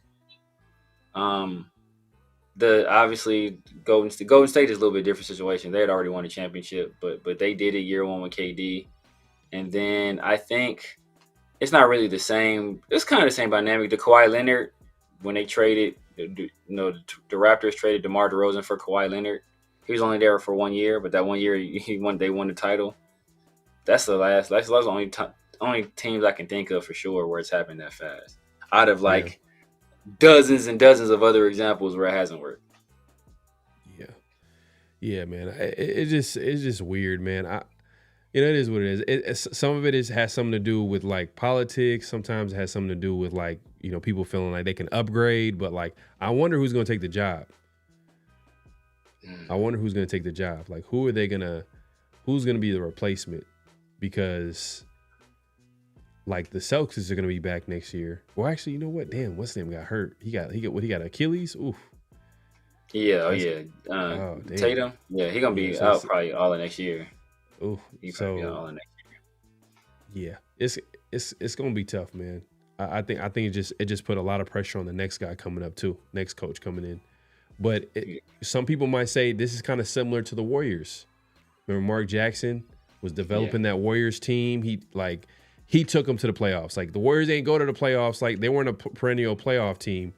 I mean, we did have like our first run in like 20, 30 years with that 07 team. And then obviously after that, they drafted, the Klay Thompsons and the Steph Currys, and they were able to develop them. And Mark Jackson was a part of that. And they end up going to the playoffs a couple seasons in a row. And then they get rid of Mark Jackson. Everybody was like shocked. Like, what? Like, how you going to get rid of Mark Jackson? Like, he developed this team, and like you gotta let the team develop. And people were surprised. And but you know what though? It's kind of random. I don't know what. And that's like I keep saying it, but man, that Mark Jackson situation, that was a random situation. Like he hasn't had a job since. I don't know what happened, but it's other stuff going on, man. There's other stuff behind it. It's like politics happen basically, man. Definitely politics. That's why it hasn't happened. Because I think when not the Raiders, I'm sure confusing my teams. When the Lakers job was open, like he was getting strong consideration for that job, and it didn't happen. Yeah, but Steve Kerr took the team, and then he took them to the next level, and they were obviously they were winning championships under Kerr. So no one really talks about it anymore, but what I'm trying to say is that like it's whoever takes that job is gonna have to like take them not to the Eastern Conference. They got to get to the finals. Yeah, because it's gonna be people are gonna like criticize it they just lost. They went to the playoffs, but they lost in the first round. Exactly. Oh, they went to the playoffs, but they lost in the second round. Like, oh man, like. What were they thinking, getting rid of Tibbs? And if there's drama within the team, because now like Brunson is kind of looking at you sideways now, like, oh man, like you just fired a coach that they were all in on and they believed in, and they were literally helped them get to the finals. Yeah, exactly. Yeah. But some people criticize Tibbs though a little bit, the way he coaches. He kind of coaches like players to the ground. I mean, he literally doesn't use. I don't think he cares about the bench. Like, he just lets. Whoever's his starting five, they're gonna play damn near the whole game. Yeah, I mean, he's like an old school coach, and he's very defensive, like heavy. He's like a super strict guy, and I think the Knicks. And part of the reason they went in to fire him is I think I've heard the Knicks are They want to be very aggressive this offseason. You know, Shams was saying earlier this year, or not even earlier this year, like a few, maybe a week or two back, that this is going to be like the craziest NBA offseason ever. He's what he's hearing from teams, like it's going to be crazy activity going on between teams. And I'm hearing that the Knicks want to be very active this offseason, and they could view Tom Thibodeau as an impediment to being able to attract the kind of players they want to attract to play for the Knicks. So I can see that possibly that playing a role in it. Oh, okay. Mike Malone. Oh yeah, Mike Malone. Hey, maybe he's a good coach. He was a surprising fire too this year. He was a surprising fire. I don't think him and Jokic got along though. That's I think another situation. Oh, okay. Like they fired him, but like remember they had made the playoffs and they fired him before the playoffs. They fired him before he goes to the playoffs. Wow. They didn't want to take the chance of him possibly winning the championship. It's like, damn, now we got to keep him. Like they was like, nah, boy. See, now I could see that happen, even though Mike Malone is a good coach. But then, like, if you're beefing with the superstar, like player, like it's a players' league. It's not a coaches' league, and the owners are they're gonna side with the player. But like with the Knicks though, it's like Jalen Brunson literally was like, you could tell like he was a big Tibbs guy. So, but you know, hey, we'll see, man. SoCal Sal says Knicks owner James Dolan is like Jerry Jones, always interferes at the wrong time. Yeah, man, their ownership is terrible. James Dolan could possibly be. He could possibly be the worst owner in all of sports. I don't think he's maybe not as bad as the Panthers owner, whose name I forget, but he's up there though. He's pretty. Or y'all got a trash owner too though, man. The A's, he trash too. You got a trash owner too. So yeah, you know what? He might, but he bottom 5 for sure. It's for completely different reasons. Like James Dolan's a terrible owner, and he plays in a huge market. Yeah. In New York, like the fans, like he has everything he would need for like they want the team to be great. Like the fans, exactly. You got the fan base 100% behind you. Then on top of that, like all you got to do is get the right people in the building, and then which is easier said than done. But like I'm just saying, like I just feel like James Dolan, I agree, he's not a good owner. But with the A's, it's like they're always the team that literally had the best farm system in the MLB, and they were able to identify talent and develop them. But it was the same thing over and over again. Every time it came down to like signing them to an extension, he would always let them go to the Yankees or the Red Sox. Like it was like, all right, bro, this motherfucker cheap as hell, man. Yeah. You hit the big time, man. Hold up. Is there? Hold on. Let me. I can help out, man. Yeah, I appreciate the super. Hey, appreciate you, my mods, man, coming through and holding it down, man. Yeah. It's weirdos. Earlier it was like I seen some stuff, but I haven't seen some right now. But if you guys see anything weird, man, I trust y'all to take care of it, man.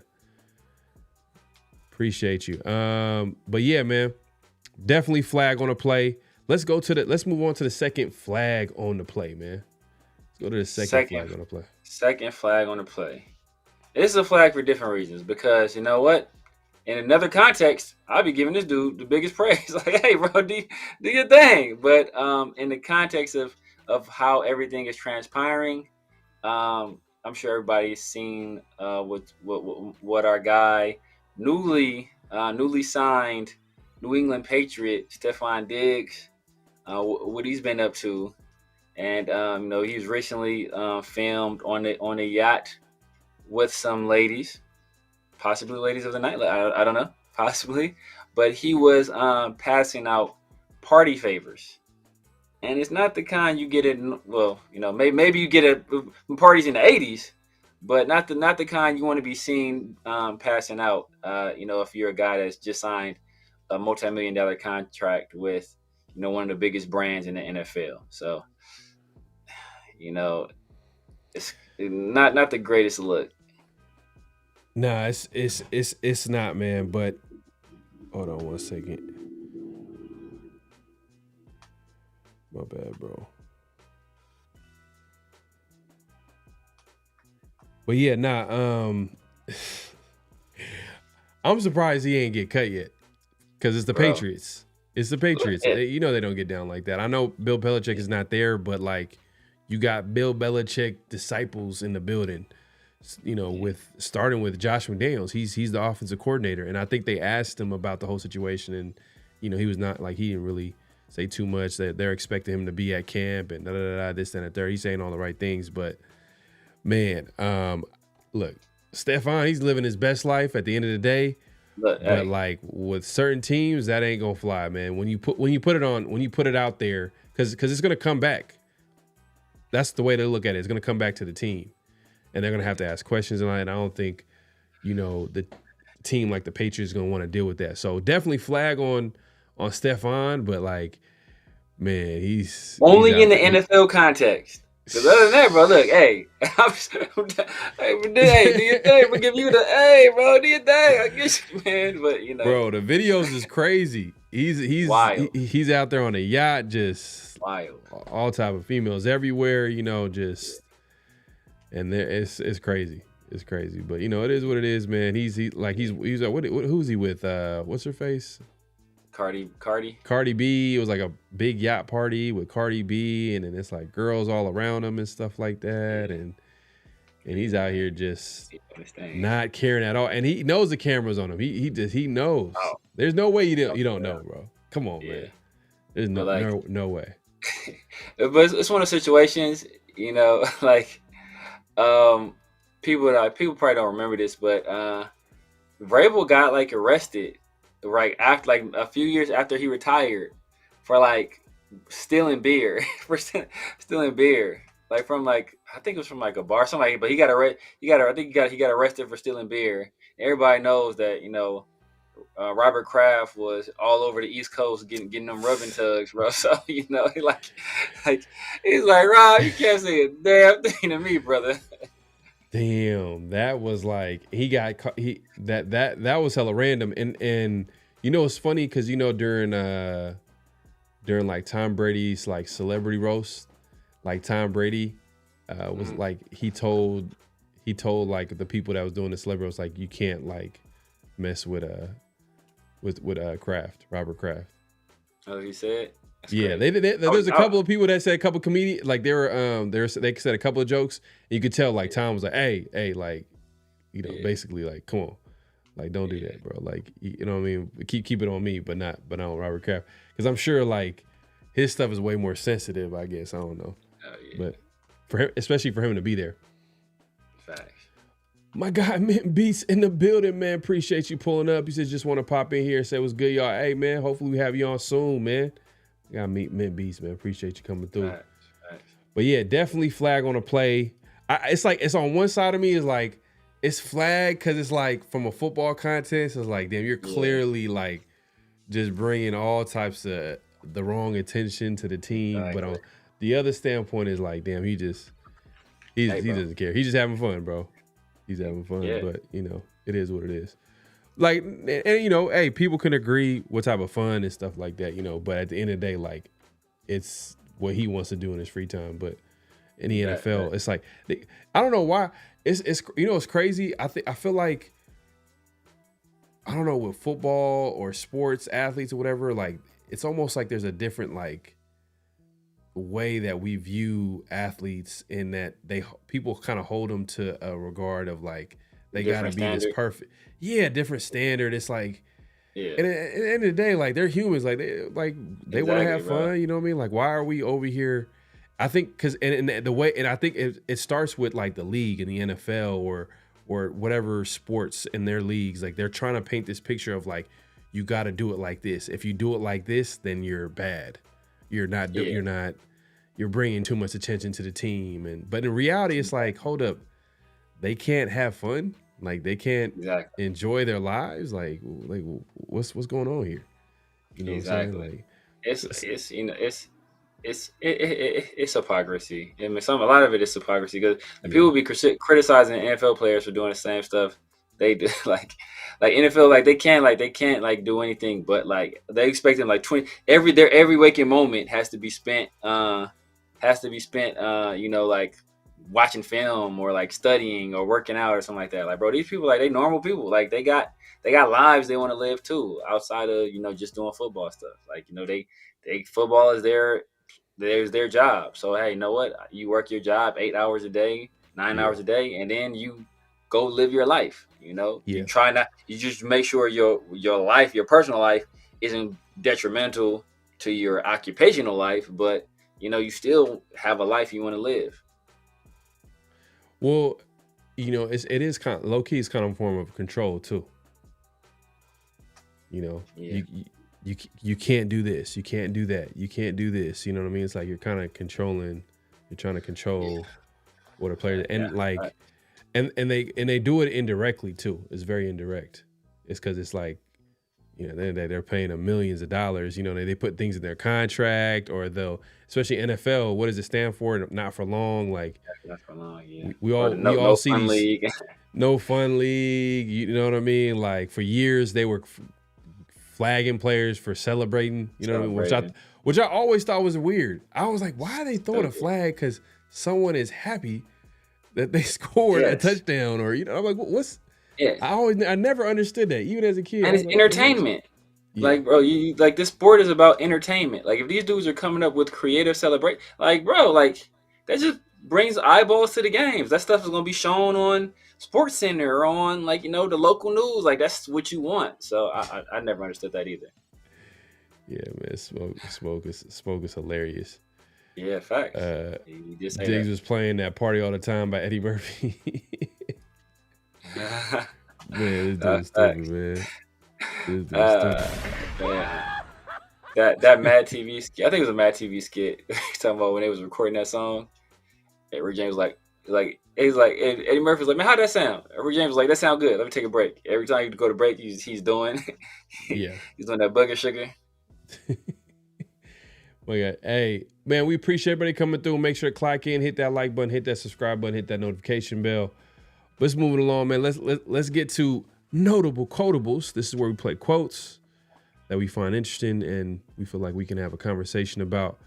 Severe, if you want to give the intro to the first quote while I set it up real quick.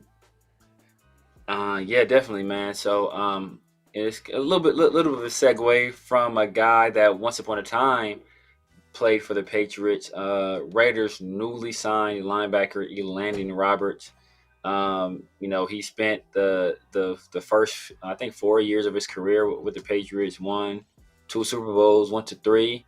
And one of the things he talked about, one of the things Max asked him about, you'll hear a little bit of Max, then you'll hear Elandon Roberts' answer. But he's just asking about just how it was being in the Patriot way and what he thought about that culture. All right.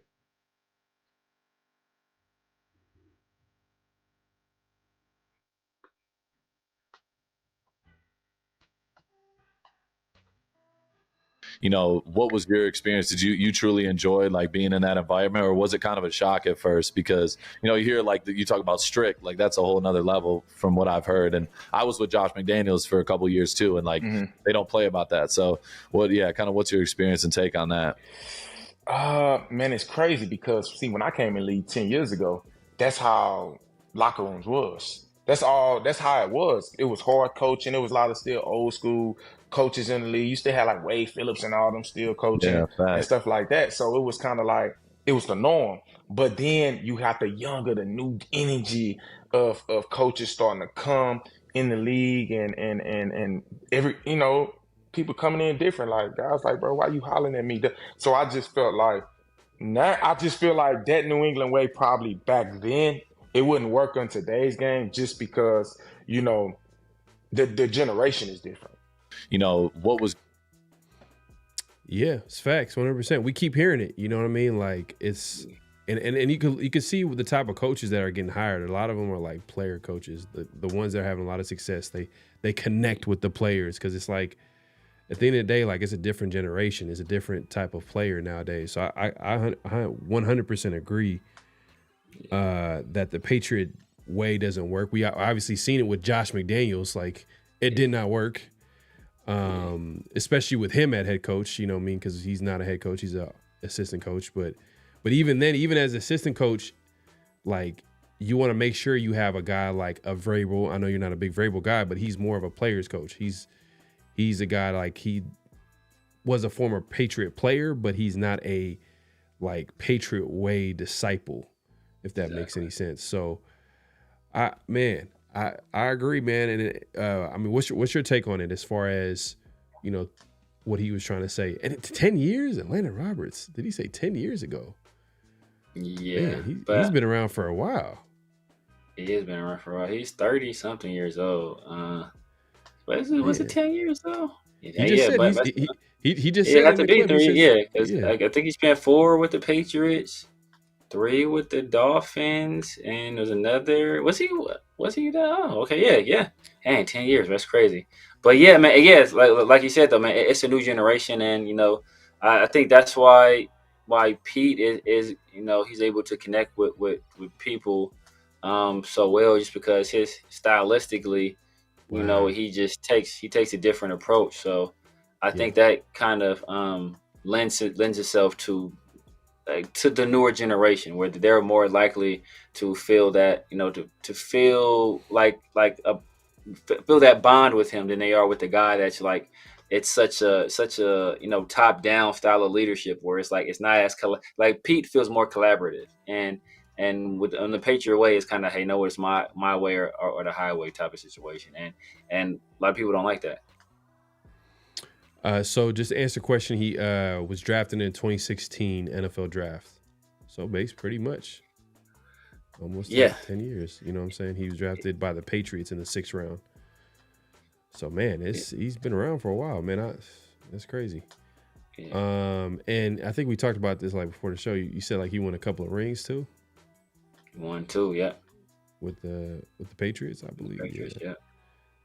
Yeah, man. But yeah, hey, but you know what? Pete Carroll is definitely a player's coach. So we don't got to worry about Pete Carroll coming in here trying to like, you know, discipline and like get at some of these players, even though like to a certain extent it shouldn't matter. You know what I mean? Like that style should be able, but at the end of the day, it is what it is. Like it's a different type of cat in the NFL nowadays, man. That's going to the league and getting drafted. Like a lot of these guys, like Elandon Roberts, who's coming in like literally 10 years ago, it was a completely different league. So now it's like he mentioned, a certain type of player. And it's funny too, like hearing like players too talk about like they understand like the new generation is different. Like they understand. I forgot who it was that brought it up. I'm trying to remember, man. It was a player talking about like this generation player, like they're weird. That's how he described it. Like it's hella weird. And I could tell the way he said it, I was just like, yeah, I understand. Probably some old school cat. Nah, it was a man. Yeah, was it a Browns player? It's gonna come to me, man. But hey, man, if you haven't already, make sure to clock in, hit that like button, hit that subscribe button, hit that notification bell. We got another notable quotable. Saphir, if you want to give the intro to this next quote. Yeah, man. So this took Raider Nation by storm for some reason. Everybody was talking about it, making a big deal about it. You know, it was a lot of speculation going on, there's a lot of confusion. But then we finally got to hear from the horse's mouth. And this is Chip Kelly addressing exactly what happened with the Ashton Jeanty stance change, and why Ashton Jeanty is what we call in the hood a dry snitch. He was dry snitch. That's what it sounds like. He was dry.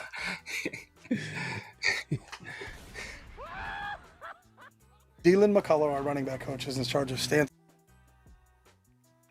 And we're really...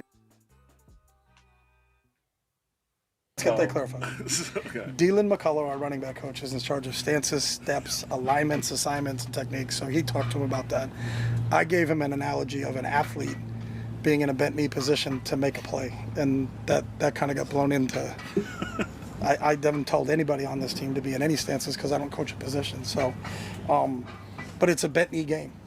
Baseball is, you look at before the ball snapped in baseball or the pitch is thrown in baseball, everybody's got their knees bent. In any athletic sport you're playing, you got to bend your knees. And if you got to run a flat route on Fred Warner, you better be in a position to run because that dude can fly.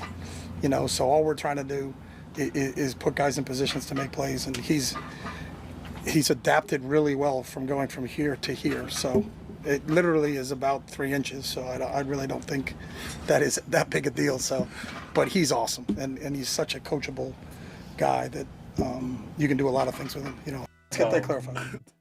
That's hilarious because he's quick to point like, hey, it was me. It was the running back coach. Yeah. But yeah, man. And at the end when he was like, oh, it's only 3 inches. The dude is 5'8". I mean, he's not the biggest guy. You know what I'm saying? So I think it matters a little bit with him just because he's not that big. But look, I can see arguments on both sides. I get it. From a coach, like they want to coach it a certain way. Because that's what they believe in. They want to make sure like they're trying to put players in a position to succeed. But then the other side is like, man, the dude has been successful running it his way. So why would you want to tweak something? And that's what Deshaun Jackson, Delaware State head coach, that's what he was trying to say. Why fix something that isn't broke? But everybody has their own take on it. What was your thoughts on Chip Kelly kind of throwing his running back coach under the bus? I mean, I didn't necessarily think he was like throwing him under the bus, but it's a situation where like, look, bro, like I'm not the position. He didn't have to say it like, though. He didn't have to say it though.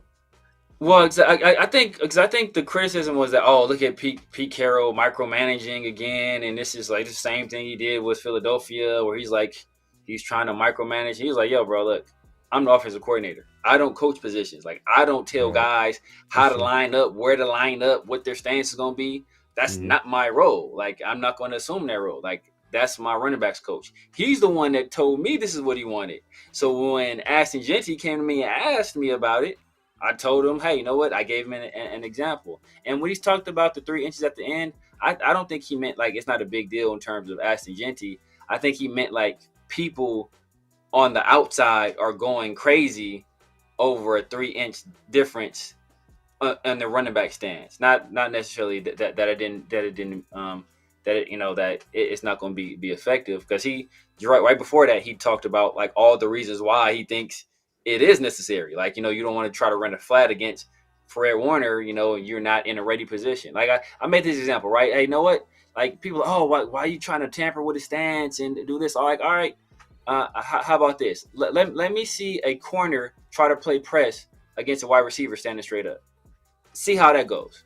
See how that goes if you're a cornerback trying to play press against a wide receiver standing directly straight up, no bending your knees at all. Like it's not going. I can tell you straight up, it's not going to go well. So like that being in an athletic ready position matters. That's why he used the basketball example, because you don't play defense standing straight up, because that doesn't put you at the optimum position to move dynamically. Like, your body is like a spring. You have to load. So if you're already in the loaded position, you're already ready to make those dynamic movements. It's almost like it's not an apples to apples comparison, but like one thing you hear go back to basketball, you hear about NBA players is that, when you hear about guys that are good passers, a lot of times they're able to deliver a pass to you, and they deliver it to your shooting pocket. So you don't have to catch it, load, and then shoot. You catch it, and then you're able to go directly up for the shot. And that saves you precious time. And in basketball, the timing and that all that matters. And same with football, right? Football is a game of seconds, milliseconds. We also hear the old saying, football is a game of inches. So all of that little bit of stuff, all that adds up and it matters. And so you might not see that matter immediately, but it's going to matter eventually. And so you rather get that addressed now rather than let bad habits fester. Then you got to correct them later. Hey, get this done in rookie mini camp and in regular mini camp and in training camp. That way this problem doesn't linger later on. And another thing too, like at the end of the day, like Ashton Jeanty's a rookie. He's coming into the NFL. And these coaches in the NFL, like they're trying to take you to the next level. They can believe in you as a player and the talent, but I'm sure from their perspective, like they feel like you can get better. You know what I mean? Exactly. And they do that by tweaking certain things. So that might be one of them, like tweaking his stance. But we'll see. We'll see. And I think Smoke says it here. He says worst case scenario. He says it doesn't work, and he goes back to it. I didn't think it was a big deal with that. What Chip said. There you go. Yeah. There you go. Everyone in NFL is talented. Got to capitalize on every advantage. Facts. 100%. Exactly. Man, my guy Smoke, man. What another one, man. Another super chat. My guy supporting the show says like and subscribe to both channels 50/50, man. There you go, man. Yeah, we're going live on both our channels. So if you haven't already, make sure to hit that like button. And if it's your first time joining us, man, make sure to subscribe. Hit that like button, hit that subscribe button, hit that notification bell. You'll be notified every time we drop new content, especially when we go live. Yeah, man, but Dixon, man, I agree, man. Everybody's talented. You got to capitalize. Rock, shout out to the running backs coach for calling Genty out. That took a lot. Yeah, and he was a former running back coach for Notre Dame. Yep. Yeah. So and if you look, we've seen the Kyron Williams, one of the best backs in the league. Obviously, Audric Estime just got drafted last year, right? The previous year. So I know a lot of people really liked him. So he's been putting some guys into the league. Yeah, man. But yeah, man, let's get to what's real, what's not. This is where we say statement. You let us know if it's real or it's not. Let's go ahead. Let me get to the first what's real, what's not. But if you, like I said, make sure to click in, hit that like button, hit that subscribe. We got to give you this friendly reminder, man. We just have to, because y'all be forgetting sometimes, man. But it's all good, man. It's all love, man. Yaya says, I noticed that when he left from the stiff stance, he kind of jumped the first step. Oh, you're talking about like Genty on from that stance. Yeah, we'll see, man. We'll see. Especially a guy like Genty. If he was able to run like 26, imagine just tweaking certain techniques to make you even better. Exactly. But yeah, let's get to the what's real, what's not statement. The first statement right here. By week 4, speaking of Genty, by week 4, Genty will go back to his stance. Is that real or is it not? So we just talked about Genty's stance, right? And my guy Smoke, man, shout out to you, man. He says worst case scenario, if it doesn't work, he goes back to it. But the statement here is by week 4, if it doesn't work out, if by week 4, he will go back to his original stance where he's standing straight up. His Michael Myers stance. Yeah, stance. You know what I mean? Because and you know what I noticed in the interviews too, like Genty, he's well aware of like his image and like his brand. Like I heard him a couple times mentioning that, so I think it's very important for him from that standpoint. But the statement is by week 4, Genty will go back to his original stance. Is that real or is it not? Let me know in the chat. So does it happen? And if it does happen, does it happen by week 4? Let me know in the chat, man. I'm gonna say it's not real. I'm gonna say that he's gonna stick with that stance the entire season. I don't think he's gonna go back to it. It's gonna take a second for him to get used to. I think so. But he has the entire offseason to work on it. And I don't think it's going to be a huge adjustment in that way. Like, I think at the end of the day, like, they're not telling him to run a certain way. They're telling him to, like, literally just before the ball's hiked, get into, like, a bent knee position. So I don't think it's going to have that huge of an impact. But then, like, maybe he did mention before, like, why he liked the stance, because he's able to look at the formation to see exactly what they're in, and then he kind of can have an idea. And what's one of the biggest strengths of Genty is his vision. So maybe his ability to see like, okay, I know what the defense is running, and then rest is history. He'll be able to like visualize where he can run the football. But is that real or is it not? By week 4, will he go back to his original stance? Let me know in the chat, man. I'm saying it's not real.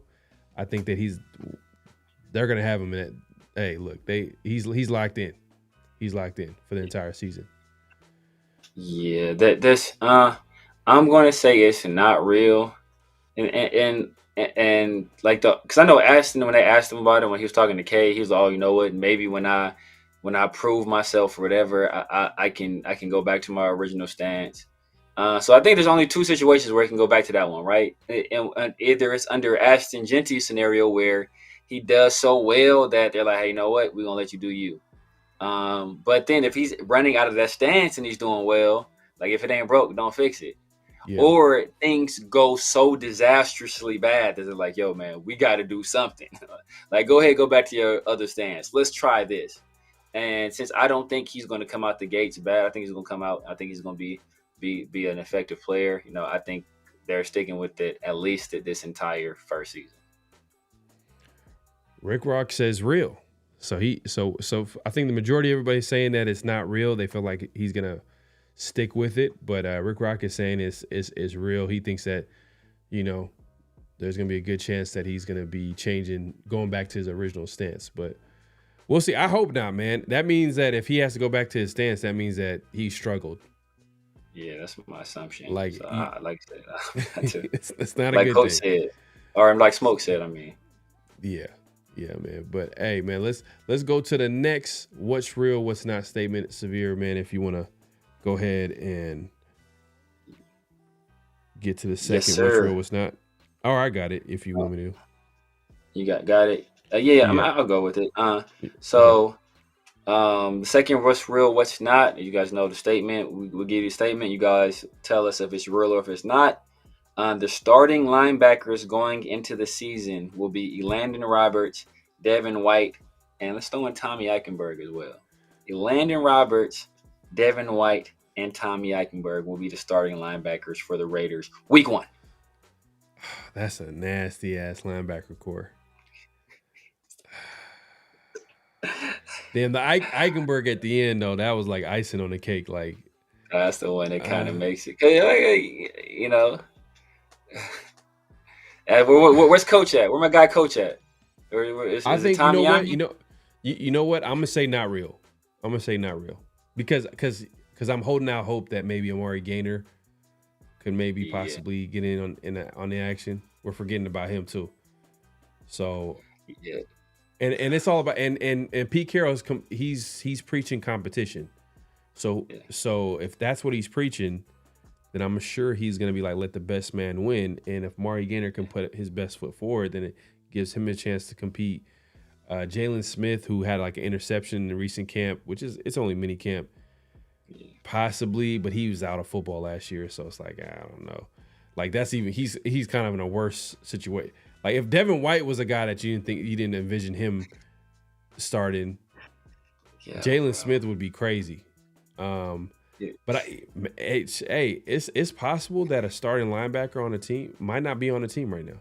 It might be on another person. It might be on another team, and he might get cut during training camp, and they pick him up. But I'm gonna say it's not real, man. That don't even sound like a starting. Elandon Roberts, maybe.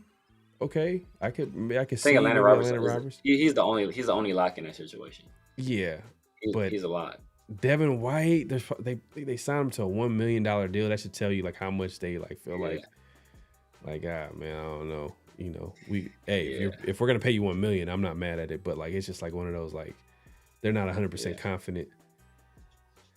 Yeah, man. I'm gonna say not real, man. What's your take? I'm gonna say I'm praying that it is not real. I am praying to every religion. I'm letting I'm not taking no chances. Like whatever God there is out there, whoever y'all believe, I'm praying that every single one of them that's not our starting linebacker core, man. And you know, when you look at ESPN.com or look at the depth chart, which is not really like based on anything, but like, you know, like what they think will be the situation. That's the starting lineup they have for us. They have Elandon Roberts, and they got Amari Gainer as third stringer, not even second string. They got him as Smoke don't even play. they got Amari Gainer as third stringer, so he's not even like the direct backup to Devin White. He's like behind the guy we just signed. Was it Bennett? Barrett, the guy from Michigan that we just signed. So, and they don't have no backups to Tom Yakenberg. It's Tom Yakenberg playing Sam linebacker all by himself. So, but I'm gonna say not real, man. That's more than anything. That's just hoping against hope. But I got a little bonus. Before you get to the bonus. Before you get to the bonus, Daniel Kim says who's running with the first at linebacker. So as of right now, it's Devin White and Elandon Roberts. They're leading the way right now. So that's kind of what inspired the "what's real, what's not" statement. We're saying that they're going to be the opening day starters. Eichenberg was icing on the cake for Severe. He I didn't see that one coming, but he threw that one in there. I was like, man, that's ugly. Just in case we go 4-3. This is along the same lines. Not too much of a difference, but this is the saddest group of linebackers the Raiders have ever had. Is this the saddest group? I'm gonna hear what the chat thinks. Is this the saddest group of Is this the worst linebacking group we've ever had, or at least the worst linebacker? Let's say average, because some of y'all gonna go back to man 72. Yeah, I ain't trying to since 2000. Let's go since 2000. Since 2000, this is the worst group of linebackers we've had.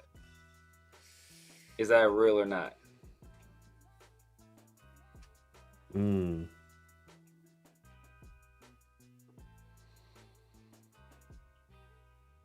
That I'm trying to think of that 03 season or that 04 season. It was like 03 or 04.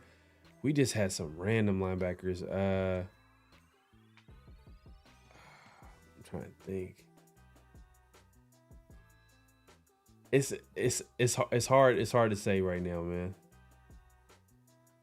Yeah. It's hard. That's tough, bro. Rolando McClain, yeah. You know what? Hey, look. Well, at least if someone's gonna say Rolando McClain, at least with Rolando McClain, there was a what if factor. It was a little bit of like, what if? Yeah, it's like, okay, the Raiders drafted him. Yeah, the Raiders drafted him. Nick Saban loved him. Yeah. Nick Saban loved him.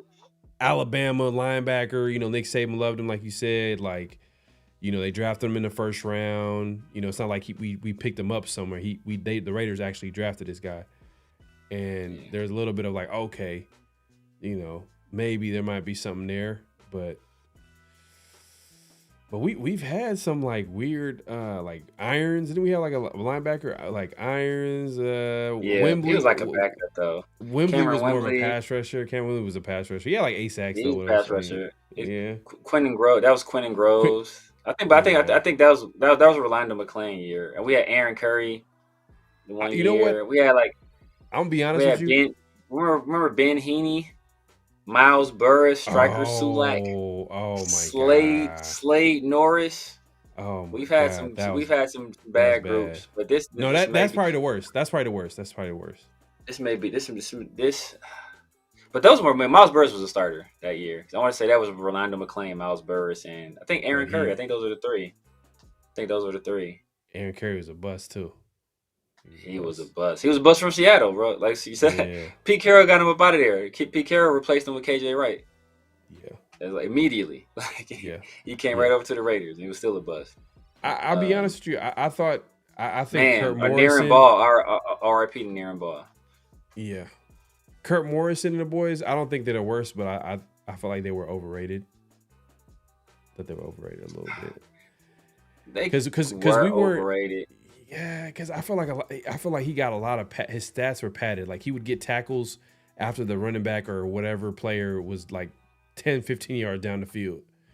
Yeah. And then like when he went to Jacksonville, he didn't do shit with them. You know what I'm saying? But I don't know. That's just me being. But he was kind of older too, though, and like I think he was kind of. It was kind of difficult because I think Raiders players in general, they go somewhere else. Well, from that time. They go somewhere else. A lot of times they don't do well just because, especially defense, because we only play one type of defense. So it's like, So like you look at Asamoah, right?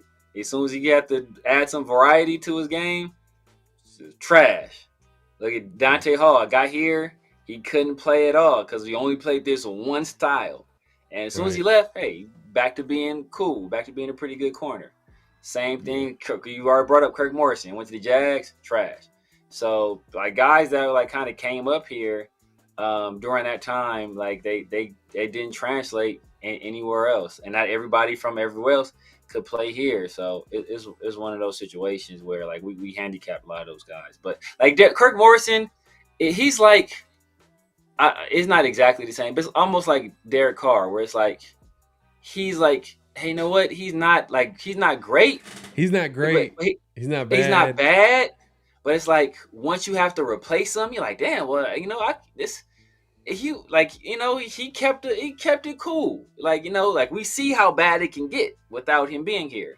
We also never got to see like the heights and the ceilings that it can get to, but we see the dungeon we can fall into with Orlando and like all those years. I remember like Navarro Bowman came through and we was like, it's a breath of fresh air. like oh my God, this guy's. But he lost lost a step, but he's still way better than anybody we had. Yeah, like you could see like, oh, okay, this dude's he's a linebacker. But he still it wasn't good enough. Corey Littleton, Shalik Calhoun, man, that was Shalik Calhoun. But I remember didn't he go to the Patriots after? He's a pass rusher. I don't know where he went to. I know we drafted him out of Michigan State. I think in the 3rd round too. Yeah, but I think he went to the Patriots after. I think it was randomly. I think they might have either traded him or I think the Patriots picked him up or whatever. But Smoke says Corey Littleton. So who was what was the linebacker core where Corey Littleton was on was it Corey Littleton and Corey Littleton? I think he left and went to the dude we got out of the small college that left. I always forget my dude's Perryman? name. Not Perryman. Not Perryman. The other guy, he was or maybe he came later. I think he was kind of an athletic linebacker. We use dang, he left us and he got a nice little bag. Dang, what's my dude's name? Chat's going. I think he had dreads. He had dreads. Yeah, this might be the worst linebacking core. Potentially. Dang, what's the dude's name? Yeah, bro. Miles Burris. It was Slade Norris, Striker Sulat. Now we had one of them was Kwiatkowski. It was Corey Littleton and Kwiatkowski, but we had the other guy. Not Tahir Whitehead. Oh my God, Tahir Whitehead was trash, but he might have been there. I think he was there the day before. Hey man, hey, you know what though? If you've been watching this for a while, this is really not like a player show, man. To be honest, so we. Nah, we ain't. I anticipate no players going on here. Man. Yeah, like, man, because we say whatever we say whatever's on our mind or whatever, and like, I honestly we'll be open to having a player, but I don't even want how do I say this without? I want a player. I want a player that will be 100% honest. Come on the show. Yeah. That's played the game and be able to like tell us, because I feel like we won't, you know what I mean. Like we won't have like a real conversation because obviously they don't want to say anything too crazy because they still want to play for the team and they don't want to put anything on. I'd rather, that's the type. I'm just shout out to anybody who's watching, any players or whatever. That's the type of player I would want to have come on the show, to be honest with you, because I feel like that would be the realest conversation to have on a podcast. Yeah. Off camera, I'm sure you could have that conversation, but like on a podcast like this, where we're hella honest and we say what's on our mind, I would want to hear from a player's perspective and no holds barred. Don't hold back. How you feel about the fans? How you feel like just put it out on the table. And I don't think a player that's currently playing will do that. Yeah. You know what I mean? I'm still stuck on this other linebacker I'm trying to think of. I think that linebacker core, the Corey Littleton one, I think it was Corey Littleton and Nick Kwiatkowski. I think what's the hero I hit that? Yeah. Kowalski, or didn't he go to the Browns? Or no, he went to the Bears? We got him from the Bears. We picked him up from the Bears. Yeah. We picked up Nick. I like Markel Lee, but that wasn't him. I think he was backup. He was Corey James. Yeah. Eric Barton.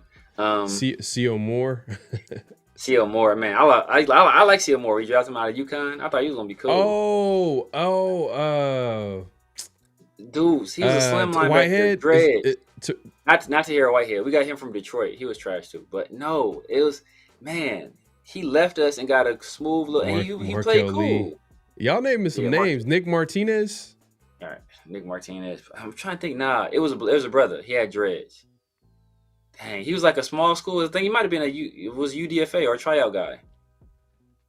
Not Nick Roach. I think we got him from Chicago too. We got Nick Roach from Chicago too, but he played middle linebacker. But no, and Nick Roach wasn't horrible. He wasn't great, but he wasn't horrible. This dude was actually good though. Dang, did he go to the? I'm trying to think. I think he went to Indy. I think he left us and went to Indy. Dang, what's my guy's name, man? Well, somebody gonna say it, and I'm gonna be like, that's it. He probably does. I mean, Abby, we'll keep the door open. We'll see. Miles Burris, yeah. Miles Burris has a YouTube channel talking about the Raiders. Yeah. We'll keep the door open. Let's see.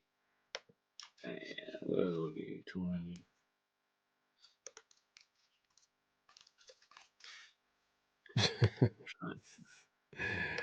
Man, y'all wild in the chat, man.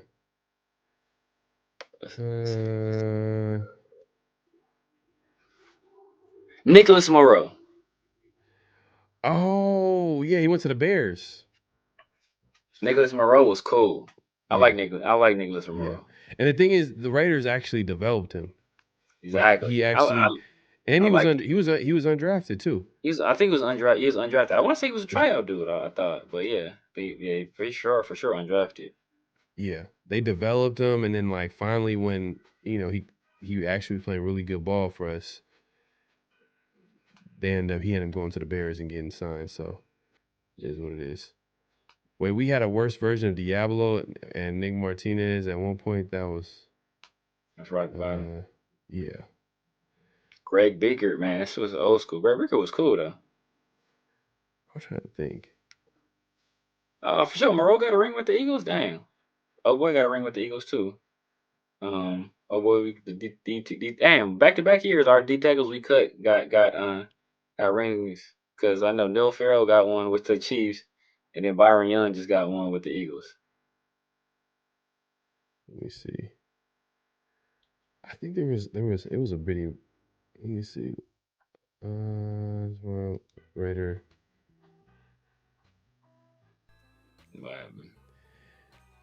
Oh, okay. Yeah, there you go. Danny Clark. Yeah. The Lawrence Grant, Napoleon Harris.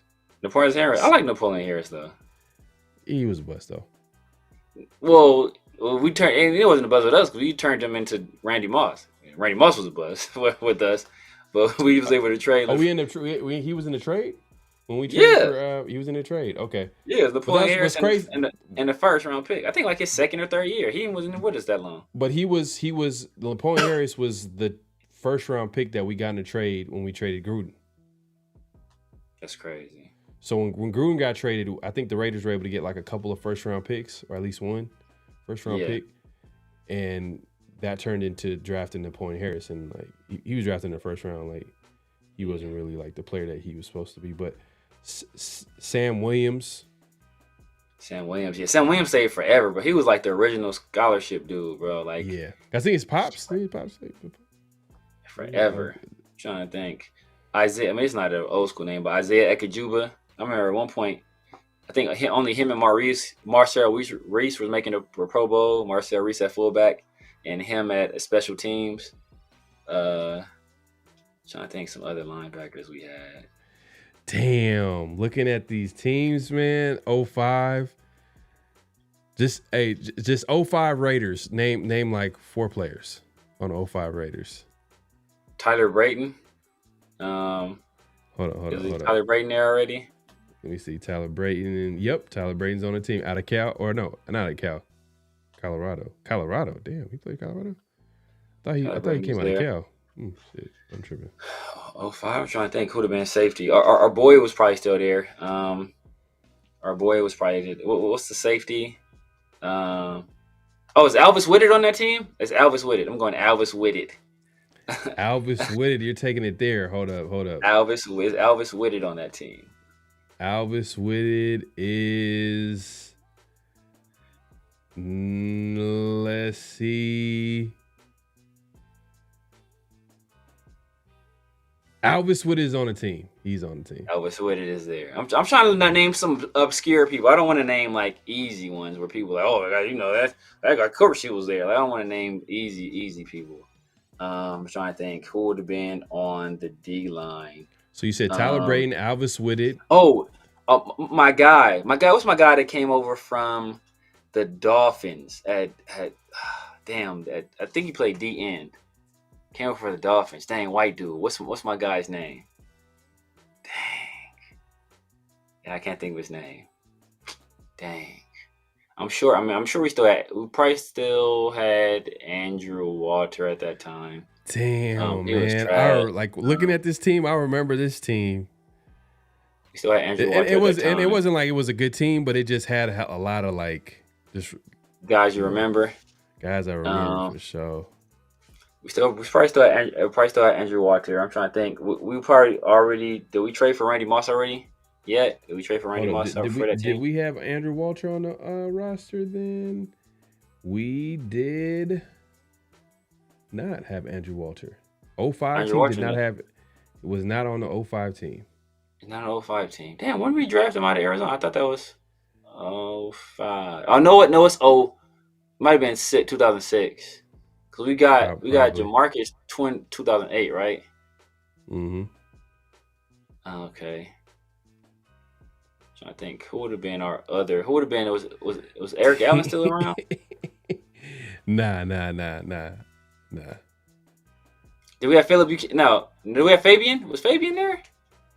Fabian Washington? Yeah, that's I'm three. Sure we have Fabian. That's three. That's three. Sure we have Fabian there. I mean, see what would have been there still. That's a cheat. That's a cheat one. I don't want to go for low hanging fruit. I'm trying to think of my guy that was the safety. Damn, what's my dude that was a safety? But was Stu there already? Stu was probably there. Yes, but we had I'm trying to think of some obscure people. Like those are easy ones. I'm trying to think. What's my guy's name? That was the dang. I forget him all the time. We talk about the players that I'm gonna name here. You're gonna be like, damn. Well, you talked about Randy Moss. He was on that team. Yeah, Moss was on that team. I don't. Moss was on that team. Jerry Porter was on that team. Namdi was on that team. Gerard Cooper.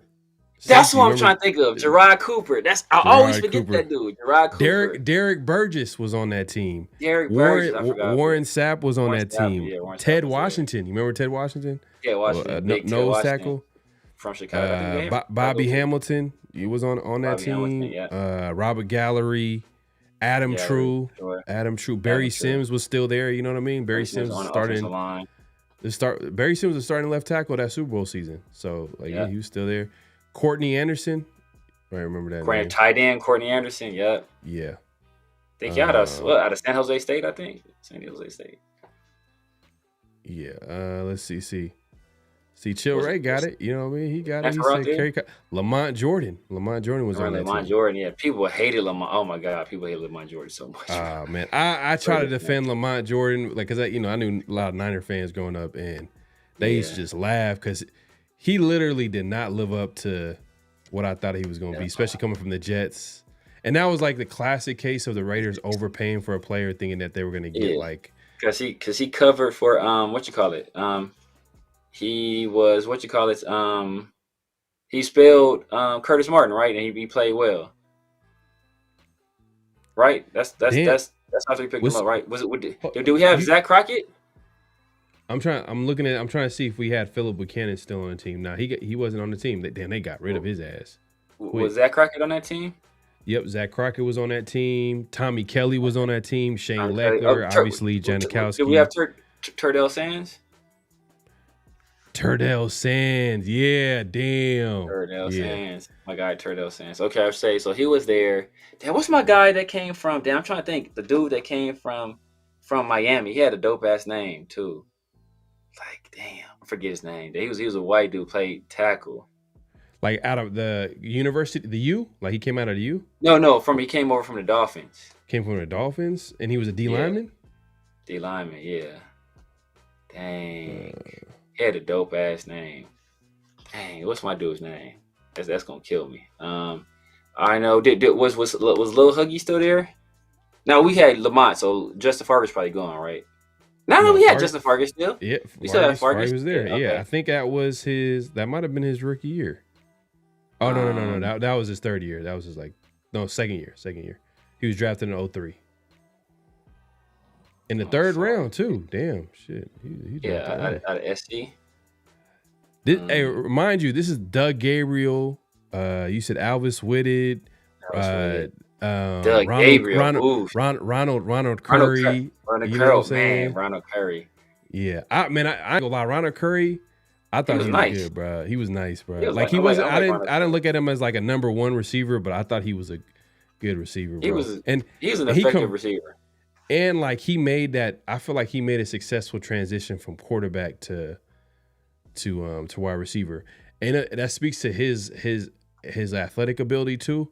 And what's crazy is when you hear like Allen Iverson talk about when he played quarterback, he played the quarterback with at the time in the same area in Virginia where as Michael Vick, Ronald Curry. You know, he always talks about it all the time. He was like the guy. Everybody's like AI was that dude. Yeah, AI was like the best one out of all of them, but he ended up playing basketball. So I'm saying Isaiah Ekajuba would have been on that team too. Yeah, because he was a linebacker depth. He was like special teams ace.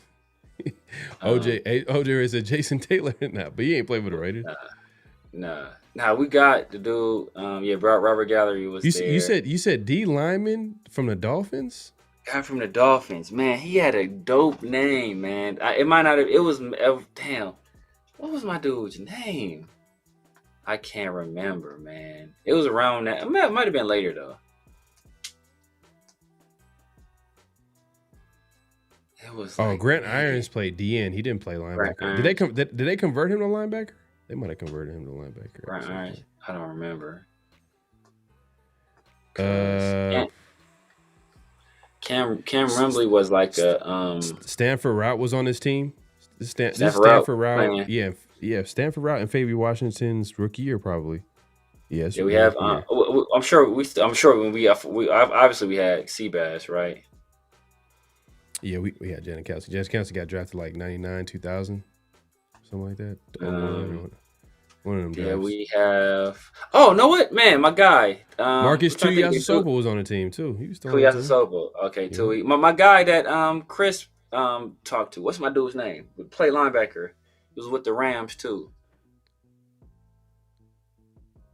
Damn. Tim Johnson. Tim Johnson's on the squad. Yep. Tim Johnson. He's on the squad. Tavon Branch, was he on this squad? That might have been too early. Was he there already? I don't. Tavon Branch, Calvin Branch was on the team, but I don't know. I don't see no Branch. But not no Tavon. Yeah, that makes sense. I know we drafted him a little bit later out of UConn. I remember that. Yeah. Not Culpepper. Culpepper came after. Culpepper came afterwards. Yeah. We said Captain Kirk already, right? Yeah. Hey, man, you calling out Gerard Cooper? Gerard Cooper, I remember he was hella outspoken. Gerard Cooper. Hella big personality. Big personality, bro. Hella big. I'm trying to think. Anybody else? We had a dude named Hawthorne, right? Something Hawthorne? Andrew Hawthorne? Andrew Hawthorne? Yeah. Yep. D tackle. Defensive tackle. Yes. And Andrew. Was it Andrew Hawthorne? Andrew Hawthorne, right? Something like that. Something Hawthorne. I remember something Hawthorne. Come on, Daryl, man. Just leave me alone. Sam Williams.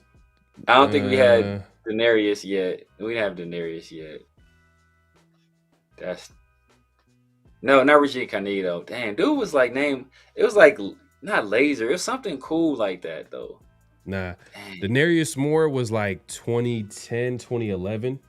Yeah, that was the Tom Cable years, going into the Hugh years. Hayward Bay was like 2009. That's when he got drafted. Hayward Bay got drafted 2009. So yeah, we drafted him after Jamarcus. Yeah, we're talking about 2005. That 2005 squad, this is where I had hope. You know, 2 years ago we went to Super Bowl, and I'm like, okay, maybe, you know, Kerry Collins could, you know what I mean? Kerry Collins was a starter. Kerry Collins was starting quarterback. Yep, Kerry Collins. Yeah. Quentin Moses was later, I think, right? Actually, Quentin Moses never made the team. We drafted him. I mean, I had high hopes for Quentin Moses. I love that draft. Out of third round out of Georgia, I thought he was going to be I'm trying to figure out what D lineman you talking about out of the Dolphins. Like you said, got a clean name. Like, I'm about to look. Damn, what were on the bench? See, I might not have been that year. See, then. 05 was watchable. Like it was actually like I was watching. Like it was watchable as far as the team. But 06 is where it gets ugly. 06 is starting to get ugly. Did we have my dude? Damn, it's another guy. Man, I'll always be having these dudes that these players. These are always wide receivers. I'll be having high hopes for. Like one of them was Jerron Kreiner. I had high hopes for Jerron Kreiner. What's my dude out of Syracuse? I thought he was gonna be nice. Out of Syracuse, I thought he was gonna be nice. What's my guy's name? He should have been on that team. Or maybe a little wide receiver. Wide receiver out of Syracuse. Oh my God, what's my dude's name? What's my dude's name? Johnny Grant. No. Johnny Lee Higgins? No, not Johnny Lee Higgins. He was a big body guy. He was a tall dude, like 6'2". He was a big out of Syracuse. Johnny something. That chat help me out. Johnny Grant.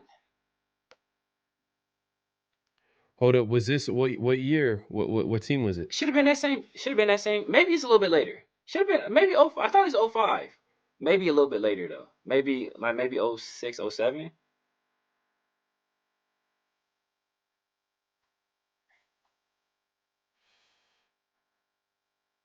...2005 receiver out of Syracuse. Damn, out of Syracuse. No, he was. What is he on the 05 team? I think he's on the 05 team. He was on an 05 team? I believe he's on the 05 team. Johnny something. He's a big body. Everybody's thinking Johnny Lee Higgins. I remember Johnny Lee Higgins is out of UTEP. He's not Johnny Lee Higgins. I for sure remember. That's a lot I know of Johnny because that's look. We got Jerry Porter. Bam, Rock got it. Johnny Morant. I thought Johnny Morant was gonna be nice. No, for real? Johnny Morant. I thought Johnny Morant was gonna be nice. I thought he was gonna be like a big body, like physical, you know. And it never happened for dude. I thought he was gonna be I thought Jerron Kreiner was gonna be good too. Yep, Johnny Morant. There you go. Jerron Kreiner, it was just like literally the definition of like mini camp hype gone wrong. He was just, you know what I mean? It was too slow. He just have the athleticism. Bro. Cannot get open, bro. Yeah, now everybody coming up with it. Yeah, it's Johnny Morant. Yeah. That was my dude. Oh, who's my dude? Damn, what is that? I'm about to find something. I don't think Johnny Morant was like on the. He was on the practice squad team before they had practice squad team. He was not on the 05. he wasn't on the 05 team. I think he might have been like 06, like 07, maybe 07. 07. Let me see. What's my dude? He's maybe. I'm trying to find his dude. Damn. Quarterback Andrew Walter was that was a tough season. What's his dude? I'm about to find. Andrew Walter had 3 touchdowns and 13 interceptions. It's not this. What's the dude I'm looking for? What's the dude I'm talking about? When I say the name, you're gonna be like, "Dang, that's a blast from the past." The dude I'm talking about, he was a white dude, man. Got him from the Dolphins. Dang, what year? So I don't even remember what year it was. That's what's pissing me off. If I remember what year, I can go straight there and look it up. Let me see. Then Tui was with the Raiders for a minute. For a minute out of Washington, yeah. Yeah. I mean, I had high hope for Tui. Marcus Tui had Supple, man. He only had like one chance to like show. Was that 03 season, and it wasn't good. He did not show at all. Yeah. He did not show at all. Dang, what's this dude's name? Dang, I'm not gonna find it. I'm already knowing I'm not gonna find it. Let's see.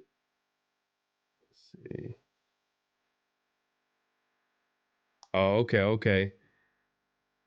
Um, What, man? name the starting. This is too hard. This hella specific. No one's gonna get this. Maybe someone in the chat's gonna get this though. Trace Armstrong.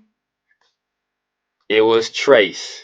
Trace Armstrong. Yes. But that was the 02. That was 02 though. He wasn't That was on that. 02 when he came over? Yeah, Okay, he was that going. He was was going 02. already. That D He was line, going already. was Trace Armstrong and let me see. So he was going already. Let Okay, me I look thought at he would have it. still been there. Yeah, that was it. That might have been River 03, Crip. 02. So 02. Let me see. Let me look at that 02 team. John Perella, Tony Bryant, Sam Adams. John Perella was cold. Yeah, John Perella. Trace. Yeah, Trace Armstrong was on that 02 team. Okay, cool. Okay. So yeah. So I remember we got him for the Damn, I Dolphins. remember that. Sam Adams. They had Sam Adams, Eric Barton. Eric Barton, yep, linebacker. Romo had to be on that team, right? Romo had to be there. Yeah, Romanowski was on the team. Romanowski was on the team. Yeah, Johnny Morton was Johnny Morant was man, he was a big body receiver. He was a big body receiver. Yeah, but I don't know. I had hype for Curry, Porter, but they never really took off. Maybe the quarterback play wasn't good, team wasn't good, so it's never like. Yeah.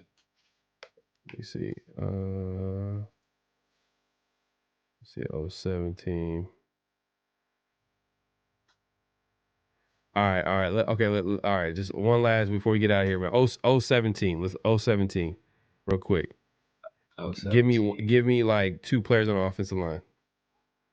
Two players on the offensive line. It's tough though, bro. It's like hella long ago, bro. Was Gallery was gone already? Is that your final answer? So I'm gonna go Gallery. Okay, that's one. Jay Grove. Jay Grove. Is he still there? He's not. He wasn't the starter, but he might have been. Is my guy? Samson out of Virginia Tech? Was it Jay Grove out of Virginia Tech? Virginia Center, Tech? yeah, center out of Virginia Tech. We took him second round after we took Gallery. Because he's not there. If he's not there, then Samson probably got to be there then. But now that's too early for Samson Satelli. He's on the squad. He's on the squad, but guess who's starting though? Is it Samson Satelli? Former 49er. Oh my God! God damn it! You know who this is too. God. Former 49er, and he was good for the 49ers too for a minute. Damn! I hate this dude. Oh my God! What's my dude's name? Dang! I think he came. Well, we ain't gonna talk about that. But yeah, I think he turned out to be. Man, what's my dude's name? Dang! Oh man, it's gonna eat at me, man. Yeah, for sure. It's kid. Let's go. Kid. What's my dude's name? Dang! I can picture him. I give up. It's Jeremy Newberry. Yeah. Oh yeah, man. Jerry Newberry starting center, but that's crazy. So we didn't get Samson. So Samson wasn't there yet. Then. Nah, Samson Satelli. Yeah, Samson Satelli. I like Samson Satelli. People say. I think he was like later. He was like, man, closer to 2010. Okay. I feel like because he might have been there like with the Hugh Jacksons and the Tom Cables and stuff like that. So it was around that time. But who was the starting running back? Starting running back 2007. Did we get Fargus? No, it had to. Would he get McFadden yet? It had to be Fargus.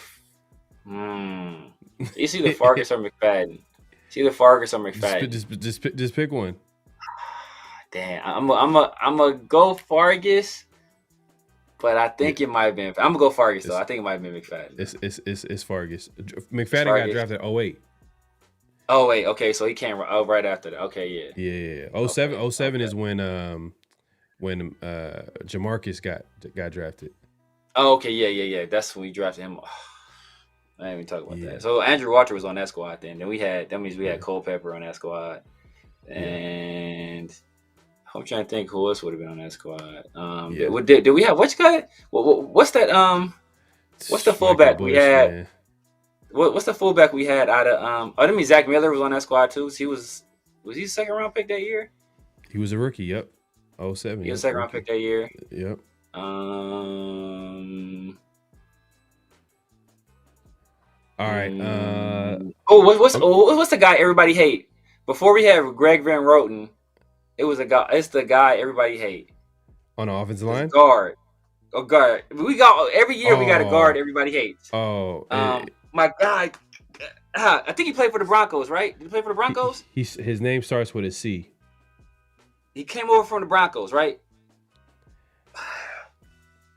He's trash. It's Cooper Carlisle.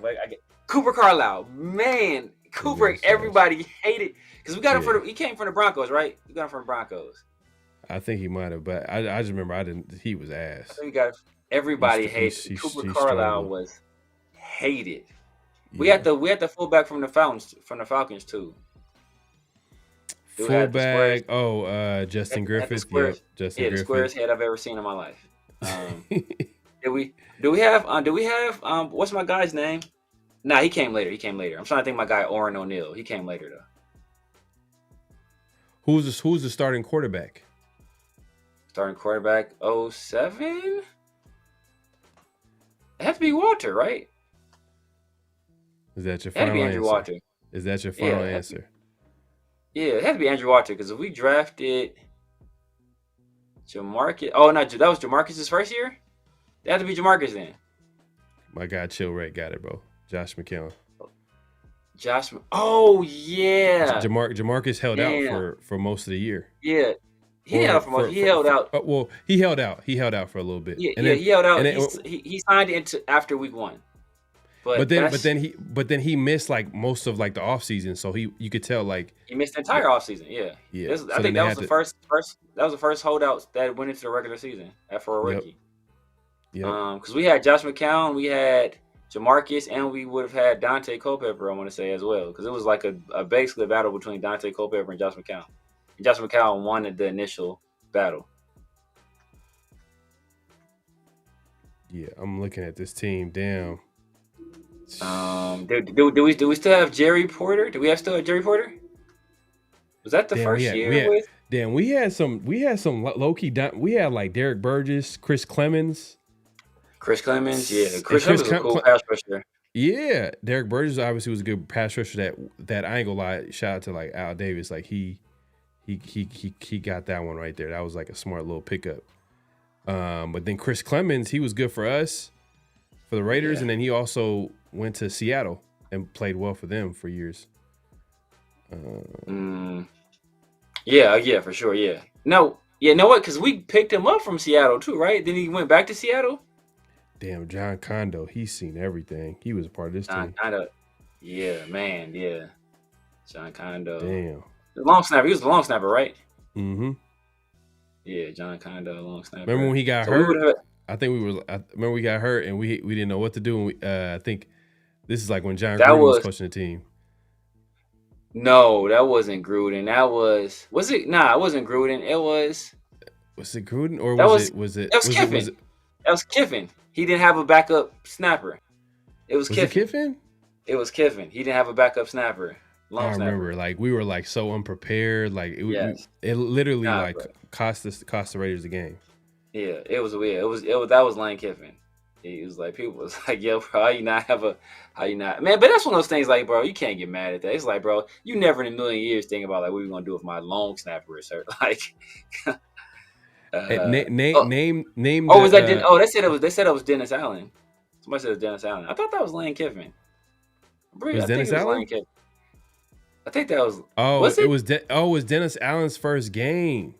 It was Dennis Allen. Okay, it was Dennis Allen. Okay, I thought it was Lane Kiffin. We put a linebacker as our backup. Damn, that's wild. That's wild as hell. I mean, but that's not too wild because what you call it is technically a linebacker. I'm gonna block you real quick. What's do we have now? Technically a linebacker. Bobenmeyer. I think he's like technically he's a linebacker. He's long snapper, but I think before that, like I think he played linebacker in school or something like that. Or was it tight end? Or maybe tight end. Ooh, I could be wrong on that. Okay, you want to give you a Raiders tight end in the 2000s? And out of Stanford. I think out of Stanford. I think he might have played for Stanford. If it's not Stanford, then forget what I just said. Is it Teo Johnson? I thought he was gonna be good. I thought he was gonna be. I remember Teo Johnson. Yeah, he was. But he never him. I thought he was gonna be good. He never turned out. And then I know you're gonna say who I think. Osbury. Oh, David Osbury. I mean, I because he was a converted wide receiver. So, when you seen him play, it was like, damn, like he had the talent. Like it's just he can never stay. If David Osbury would have been in today's NFL, I think Dave Osbury would have been a dog. I think he would have been cool in today's NFL. He just couldn't stay healthy. He could not stay healthy. Yeah, back then they wasn't like like the way they used tight ends was different. No, man, who I thought was gonna be cool, and people, this is low key embarrassing, but I thought my guy Clive Walford. I thought Clive Walford was gonna be nice. Oh yeah. I thought Clive Walford was gonna be nice. I thought Michael Vera because he was young out of Miami. But you know what happened to him? I think whatever happened to he was never the same after like that off-season accident that he had. Remember it was like an ATV situation where he that was him. Dang, that was Walford. Damn, okay. I thought Walford was gonna be nice. He had like some potential. I remember it was like Carr was the quarterback, and like they were like a young nucleus of players. He was they pick him in the third round, like third, fourth round. Yep, third round. Yep. I thought Michael Rivera was gonna be nice too. Michael Rivera had a solid little few games. He just was so slow. Like I just could never get I was like, damn, bro. And he wasn't big. That's the problem. He was he was slow and he wasn't that big of a guy. He wasn't that big, bro. And I was like, damn, man, like he better be like a clean ass route runner. Something got to be great. Okay, so Rock said definitely something happened. It was the 8. You're not alone, so I thought Walford and Rivera were gonna be good. Yeah, man. Yeah. Hopefully, man, Michael. Hey, we know Brock Bowers is legit, and Michael Mayer. We can see the talent, so hopefully, maybe that could be a nice little duo. Especially gonna be running the football. Like, hopefully, like a guy like Chip Kelly can be creative enough to be like utilize both of them and have them on the football field. And that's the one thing too we didn't talk about. That's the one thing we didn't. Chip seems to like. Well, that's the one thing we didn't even talk about too is that like Chip he keeps doubling down on like saying these comments where like it. Yeah, you can have a system, but you gotta create a system based off the player's strength. So right now we're figuring out what players are good at and what they're not good at. So he's saying all the right things. So hopefully he can follow through on that because we've heard that before. Like, oh yeah, you gotta. It's about because we heard that from McDaniels. McDaniels said that and shit. The offense was. It seemed like he was forcing the system compared to like. Yeah. That first year, the offense was cool. It wasn't terrible, but it wasn't like it was cool because Josh Jacobs led the league in rushing. Yeah, but Devontae had his best year too. Yeah, but Devontae's gonna do Devontae things, but the passing offense overall was trash. Yeah, it was out of sync every game. It was like we didn't know what to expect from it, but we knew that we could run the football, and then obviously Devontae's gonna get open. That's basically what. Up and down. But Darren Waller was hurt most of that year too, right? He started out hurt. Waller was hurt. Yeah, Waller was. And then Renfro went down. I think at some point.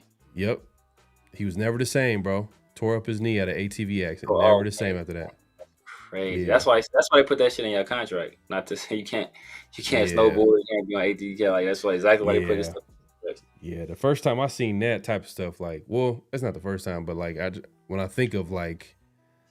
Players who what if was Jay Williams it's a motorcycle, right? Bro, he was nice, man. He was nice with Chicago. Like, man, I love his game, but damn, like that literally robbed him his career. That motorcycle accident. He was that dude.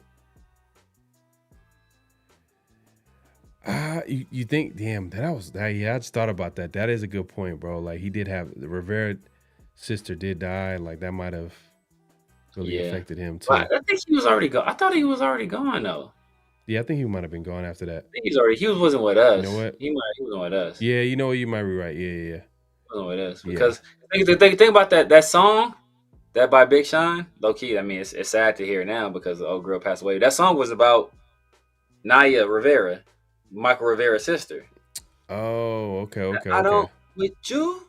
That's why even in the video, like you see the people they're wearing like silver and black because like because he was basically clowning her, and so. Oh man, that's funny. Well, that's not funny, but Yeah, it's and like that what was it a long. is. You think about how long ago. So that was a minute ago. So yeah, I think he was already gone. Yeah, Michael Mayer still get majority of tight ends one snap. I can see that, but I think they're gonna. I think they're gonna move. They're gonna move Brock all over the place. See, that's one of them that's one of them like trick questions. Because if you said this out loud, like real quick, someone would be like, "What? Get this man out of here!" Like, move this man. Remove this man. Yeah, man. But I see what you're saying. AJ. I see what you're saying. But yeah, man, it's been a great show. If you haven't already, make sure to clock out, hit that like button, hit that subscribe button, hit that notification bell. We appreciate everybody coming through. Man, this is an off-season edition. We didn't even expect to go this long, to be honest with you. But we right at the not even right at the 2 hour. We're 2.5 mark, 2.5 hour mark. That's crazy. We find some stuff to talk about, man. Man, we just sometimes we forget. We like, and we in the chat too. The chat helps us out too. So like for everybody that's commenting and stuff like that, that helps a lot. Keeps the conversation going. And he says, "Hi, maybe we fell asleep to it, having a blah blah blah." Man, people's been chatting, been leaving comments left and right. So it helps for the show and keeping the conversation going. But that being said, Severe, man, let the people know where they can find you, what to look forward to, all that good stuff. Yes, sir, man. Y'all know what it is. It's the Severe Raider here on YouTube, on X, Snapchat, TikTok, IG, basically everywhere in social media. The Severe Raider. I don't know if that rumor is true. I heard the rumor. I heard people were mad. First of all, I didn't hear it was Jaylen Brown. And then like I didn't know for sure. I didn't know for sure if it's true or not. I mean, I haven't looked into it because like the Celtics player. They're saying the Celtics, Jaylen Brown. That's crazy because he's way older than dude. Like way older than dude. He's still stupid young. So if that's the case, bro, that's crazy on so many levels. Crazy on so many levels, man. First of all, he a Celtic, so I was like, girl, what? But anyway, like I don't know how true that is, but she'd be too old to be having some kids, bro. She's like 40. Like you have some kids. You like 40. Like never. I ain't gonna get into this, but yeah, man, I know what it is, man. The Severe Raider, everywhere social media. Holla at your boy, man. If you haven't done so already, hop over to my guy PharoahNFL channel. Make sure you hit the like and subscribe button over there. If you're on Pharaoh's channel, hop over to mine. Hit the like, subscribe button over here. Hit the notification bells, man. You never know when we going live. Thank you. Okay, thank you, Smoke. You never know when we're going live. We might come at you with some impromptu stuff. We might get the feeling and say, let's go live real quick. So just make sure you hit the notification bell so you'll stay up to date with all the latest, greatest, and Raider news. Obviously, I got the 50-50 show Tuesday nights here with my dog, PharoahNFL. Round the Shield on Thursday nights. I also do Raider War Room with my guys, Chris from Protect the Shield and the 805 Raider. That's Tuesday as well as on Sunday. So I'm holla at your boy. My guy Smoke, man, on the way out, man. Shout out to you, man, with the super chat, man. Says peace and blessings. Great show, man. Appreciate you coming through, man, and supporting the show as always, man. And yeah, like, hey, everybody, like Severe said, we're gonna be back here next Tuesday, 50-50 show. And hey, you know what? We're gonna have a Around the Shield episode this week. Lately, it's been crazy. Obviously, it's the off season, but hopefully, we're gonna get another show going on later this week. But make sure to hit that notification bell so you're notified when we do drop that episode. Hopefully, this Thursday is what we're shooting for. And we'll have a guest on too as well. And make sure to tune in for that, man. We appreciate everybody coming through. Make sure to follow us on all social media platforms with, obviously, The Severe Raider and myself, PharoahNFL, all over social media.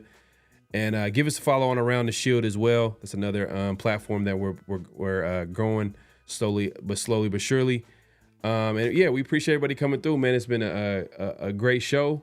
And we'll be back here soon, man. Severe, any last thoughts before we head out?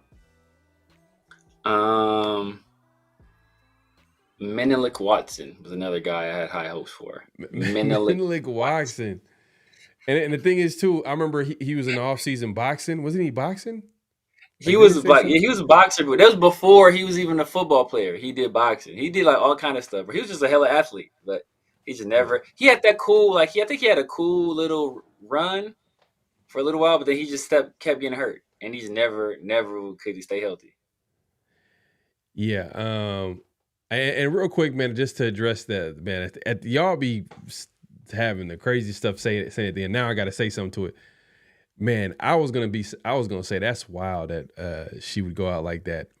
And I understand, like, you know, she's an adult, she's grown, and at the end of the day, like, you know, Kobe always passed on or whatever. But obviously, Smoke said that she came out and said that she's not pregnant. But what it also tells me that she out here. She's out here. Yeah, exactly. Look, you can't. Were there smoke though? Because like, where did Jaylen Brown and all the where is this coming from, bro? Where's all this stuff coming from? You never know. Look at Jalen Green and old girl. Yeah, he got that old cougar pregnant. What's her name? I think she's on that show. Damn, she like an industry. Is it Drea? Oh yeah. I know is it Drea? Something like that. It's something like with the A or in there. Something like that. But she's been around. She's been on all those reality shows. So he was crazy wild for that one. Yeah, man. But yeah, we up out of here, man. We appreciate everybody coming through. Make sure to clock in on the way out, man, or clock out on the way out. And yeah, man, we'll be back here soon. Peace. Just win, baby. Hello? You play to win the game. You don't play to just play it.